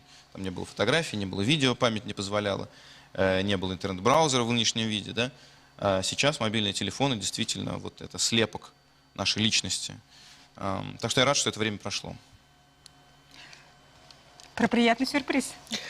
А теперь приятный сюрприз для наших зрителей. На связь из Владивостока выходит литературный критик Галина Юзефович. Сегодня она диктовала текст Дмитрия Глуховского на площадке Дальневосточного федерального университета. Прямо сейчас мы с вами станем зрителями небольшой творческой встречи. Галина, здравствуйте, вам слово. Здравствуйте, спасибо большое. Здравствуйте, Галя. Здравствуйте, Дмитрий. Я, признаюсь, слегка завидовала тому, что вы поедете в Якутск, но сейчас я нахожусь в Дальневосточном федеральном университете, и, поверьте, здесь как минимум не менее прекрасно, чем, я уверена, прекрасно в Якутске. У меня к вам вопрос, который возник в процессе просмотра фильма, снятого по тексту «Тотального диктанта». Во-первых, конечно, хотела вас поздравить с тем, что это определенно большая удача, в том числе большая удача вас как сценариста. А во-вторых, хотела задать вопрос. Я смотрела этот фильм и понятным образом вспоминала ваш роман «Будущее». Думаю, что не я одна. Поскольку для тех, кто, может быть, хуже помнит этот роман, я хочу напомнить, что основная идея романа состоит в том, что человечество достигло бессмертия, но должно выбирать. Либо человек может жить жизнь бессмертного, либо он может родить ребенка.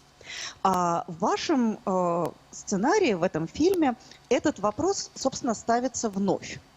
Только он ставится несколько иначе. Может ли женщина совместить какую-то научную карьеру, достижения с рождением детей?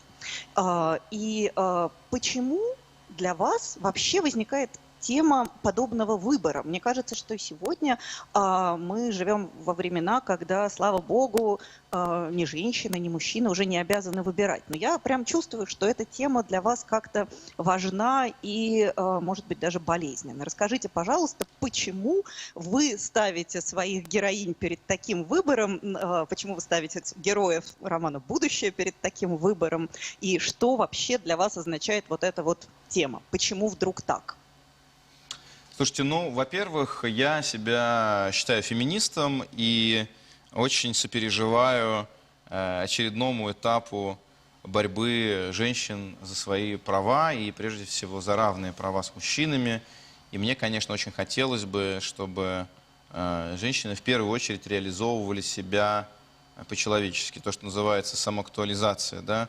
Самореализация, то есть профессионально, чтобы в приоритете у них находился личностный рост, и какая-то и карьера, и, в общем, желание, как это предлагается by default, что называется, мужчинам, состояться. И потому что я-то как раз считаю, что женщина не только равна во всем мужчине, но и его во многом превосходит. Точно в понимании устройства человеческой души и человеческой психологии, и в умении тонко чувствовать какие-то душевные порывы, и еще их у мужчины зачастую в какую-то сторону перенаправлять. И мне кажется, все эти таланты очень нужны. Ну, а часто бывает, кроме всего прочего, что и главные отличницы в классе — это девочки, то есть они, в принципе, ну, просто у нас лучше, вот, мужчин. Поэтому мне хотелось бы, чтобы они, ну, как бы не циклились исключительно на возможности какого-то счастливого замужества и по-другому бы своей жизни выстраивали. И то, что происходит сейчас, я как раз всячески приветствую. Но вижу, что поскольку слом происходит прямо сейчас у нас с вами на глазах, многие воспринимают это именно как перепутье. Я-то, может быть, и не считаю, что нужно выбирать между детьми и карьерой, условно говоря, между реализацией себя в личной жизни и реализацией себя вообще просто в жизни.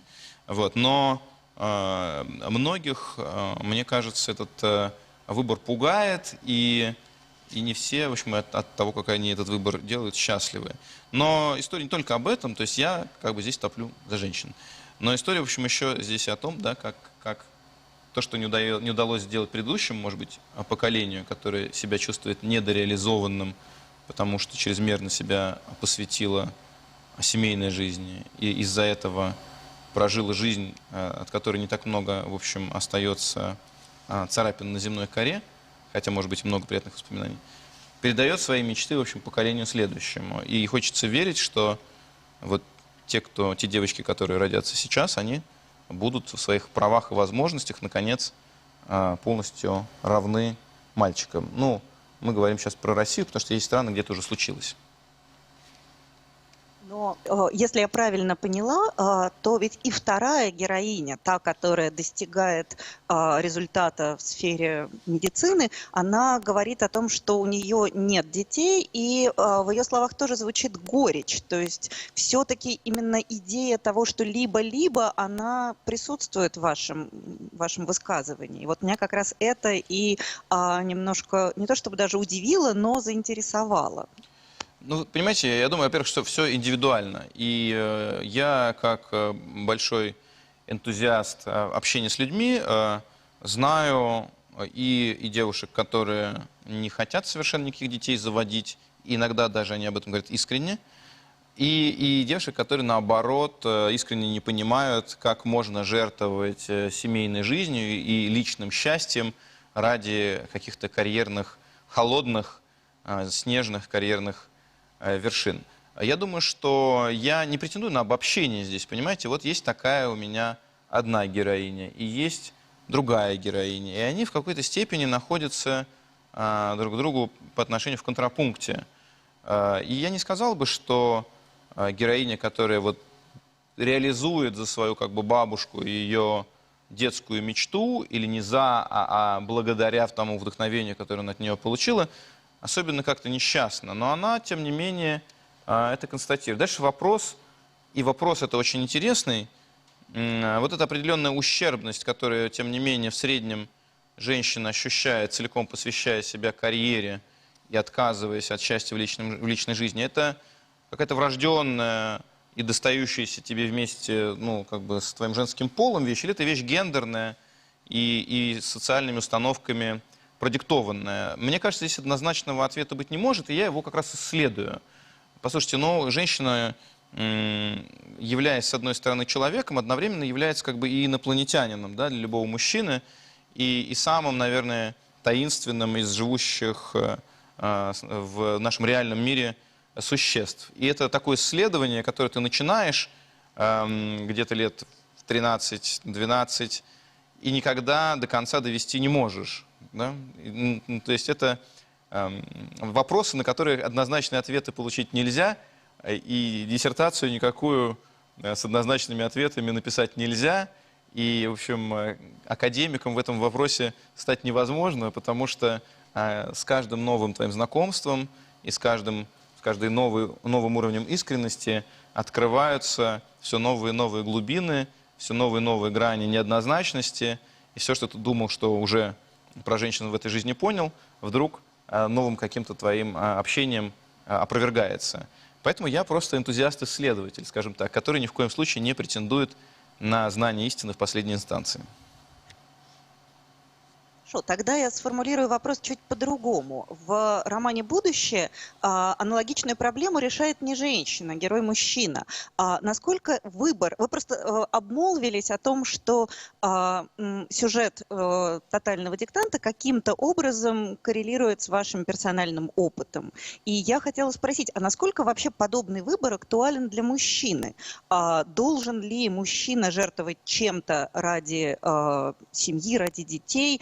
Но есть же такой стереотип, что если ты женился, который, кстати, как раз герой, жених главной героини в вашем фильме проговаривает, что если ты женился, то твое мужское предназначение обеспечить жену и детей, а уж там как у тебя с мечтами, фантазиями, целями и так далее, это бог с ним. Насколько вообще мы можем представить себе ситуацию, в которой мужчина делает подобный выбор, и приходилось ли вам когда-нибудь вообще задумываться в этом этом направлении? Или это специфически женская история? Нет, ну, во-первых, страны, где существует настоящее гендерное равенство, типа скандинавских стран, мы видим там, что мужчины зачастую точно так же готовы отказаться от, по крайней мере, временно от карьеры, чтобы, например, посвятить там первые несколько лет жизни ребенка себя заботе о детях. Да? То есть это, ну и нормально, они с этим существуют, примериваются к этому, и примиряются с этим, и выясняется, что все это вещи скорее гендерные и являющиеся социальными установками. Я думаю, на самом-то деле, что гораздо большее значение, нежели чем гендер или пол, имеет психотип и личность, которая однажды в момент своего рождения просыпается в одном теле или в другом теле. Да? И дальше она, в зависимости от правил и установок, принятых в том или ином обществе, вынуждена играть по более или менее жестким каким-то правилам. Но есть блестящие, амбициозные, готовые абсолютно пожертвовать личной жизнью женщины-политики и женщины-ученые. Есть никчемные пустобрехи, балаболы мужчины. Есть женщины какой-то совершенно невероятной отваги и бесстрашие, и есть мужчины, которые всего боятся и мягкотелы. То есть то, что обычно приписывается гендеру, скорее, мне кажется, имеет отношение к личности. Да? И ну, как вы, как мать двоих детей, наверное, согласитесь со мной, что личность ребенка, как выясняется, никакого отношения не имеет ни к личности родителей, психотипу родителей, и ни к тому даже воспитанию, которое вы пытаетесь ребенку дать. То есть вы пытаетесь как-то ограничить эту личность, но она, в общем, она к вам приехала, у вас вот такой теперь человек живет в семье, и он родился таким, каким он родился. То есть его можно дальше воспитанием чуть-чуть пытаться лепить, направлять, но в принципе это какой-то человек уже готовый. Он может быть депрессивным, он может быть веселым, он может быть упрямым, он может быть послушным, он может быть более способным к чему-то и более способным к чему-то другому и так далее. То есть вы просто вот дальше уже с этим человеком взаимодействуете. И есть девочки, которые терпеть не могут куклы, а хотят бегать во дворе и стрелять из рогатки. Есть мальчики задумчивые, не желающие брать в руки всякие там игрушечные пистолетики, желающие там читать книжки или вообще рисующие там какие-то костюмы и так далее. От чего это зависит, мне до конца непонятно, как непонятно, в общем, и никому. Поэтому, вы знаете, после 15 с лишним лет блуждания в гендерных стереотипах, я вот только к своему возрасту начал приходить к выводу, что гораздо важнее, что за человек перед тобой. Да? И дальше он может, этот человек, в зависимости, опять же, от степени своего конформизма, либо соглашаться играть по правилам, предусмотренным для мужского пола гендера или женского пола и гендера, либо не соглашаться. Но мне приятно, что, в общем, сейчас общественные установки размягчаются, ограничения снимаются, и мне кажется, что даже и романтическая жизнь, та самая, гораздо честнее становится и искренней, когда люди в меньшей степени играют по правилам и в большей степени следуют подлинным веяниям и зову своего сердца. И последний у меня вопрос, который касается уже не содержания, но формы. Я опытный тотальный диктатор, я уже пыталась вспомнить 7-й или 8-й год, я диктую тотальный диктант, и в большинстве случаев авторы идут по одному из двух путей. Либо они берут фрагменты своих уже написанных вещей, но еще, как правило, не опубликованных, и каким-то образом их адаптируют для требований диктанта. Либо же авторы пишут текст с нуля, тогда они пытаются довольно существенно пригладить свой стиль, сделать его более нейтральным. Я с интересом прочла ваш диктант, и с интересом еще большим обнаружила, что это, конечно, очень ваш текст. То есть я думаю, что Дмитрий, при двойном слепом тестировании я бы угадала автора, даже если бы не знала его заранее. И насколько сложно вам было утолкать самого себя, свой неповторимый язык, свою стилистическую уникальность в требования филологической комиссии тотального диктанта, насколько сильно разнится окончательный вариант и тот, который вы предложили изначально? Слушайте, ну, я когда перечитывал, я, конечно, готовясь к написанию этого текста, читал тексты авторов, написанные в прошлые годы, И они меня немножко подбешивали, если честно, тем, что они вот такие были специальные такие диктанты. Кто-то взял и решил свою книжку, там, значит, то ли от лени, то ли от желания ее, значит, еще раз дополнительно читателю представить, использовать. А кто-то написал такие... В общем, мне показалось, что в большей степени авторы, которых приглашали раньше, либо хотели воспользоваться этой площадкой, чтобы развернуть какую-то публицистическую дискуссию, либо чтобы просто показать, на что они стилистически способны. И исходя из именно этого, я решил, наоборот, рассказать какую-то простую, понятную и по возможности, ну, во-первых, личную, а во-вторых, ну, которая лично для меня пронзительную человеческую историю. И рассказать ее, конечно, ну, своим языком. Я, тем не менее, себя чуть-чуть умерил. Вы знаете, я очень люблю точки с запятыми и очень люблю двоеточие.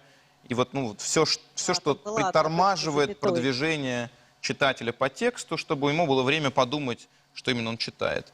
И вот это как раз та часть, которую, значит, филологический совет немножко причесал. Пару предложений покоцали, покромсали на кусочки, и несколько моих любимых двоеточий заменили на другие знаки препинания.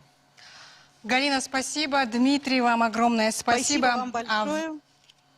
А время нашего подключения подошло к концу. Мы благодарим всех зрителей, которые наблюдали за нами со всего мира. Мы прощаемся с вами из якутской студии онлайн-марафона и желаем удачи в написании диктанта всем, кому это только предстоит. До свидания.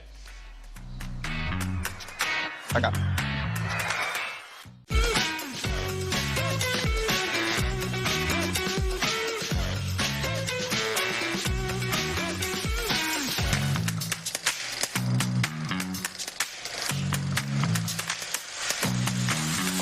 В этом выпуске «10 слов тотального» мы расскажем о словах «расхристанный» и «привередничать».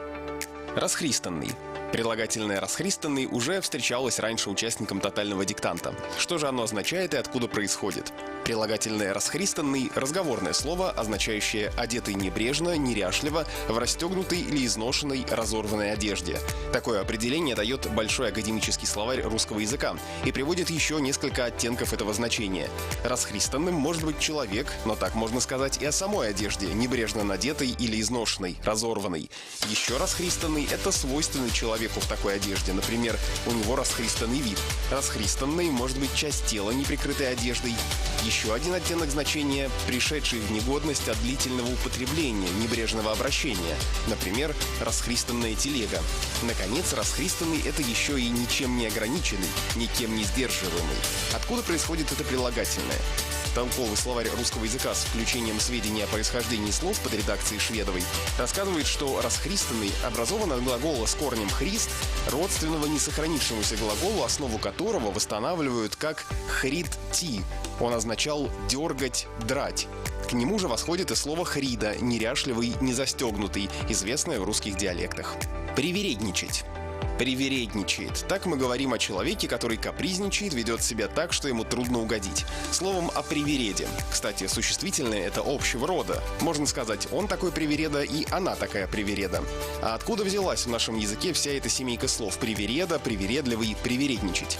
Нет ли здесь приставки «при», спросит человек с развитым языковым чутьем. И будет абсолютно прав. Конечно, в современном русском языке приставка в этих словах уже не выделяется, но исторически она здесь есть. Привередливый образована приставочным способом от прилагательного «вередливый», изнеженный, слабый, а оно, в свою очередь, от существительного «веред», болячка, нарыв, рана. Это слово в некоторых русских диалектах еще известно. Получается, что привередливый исходно слишком чувствительный к боли, а потом уже на базе этого значения постепенно сформировалось современное.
Сколько мы шли к этому вообще с 2013 года, и вот наконец-то пришли. Всех поздравляю, до новых встреч, до новых финалов. Всем огромное спасибо.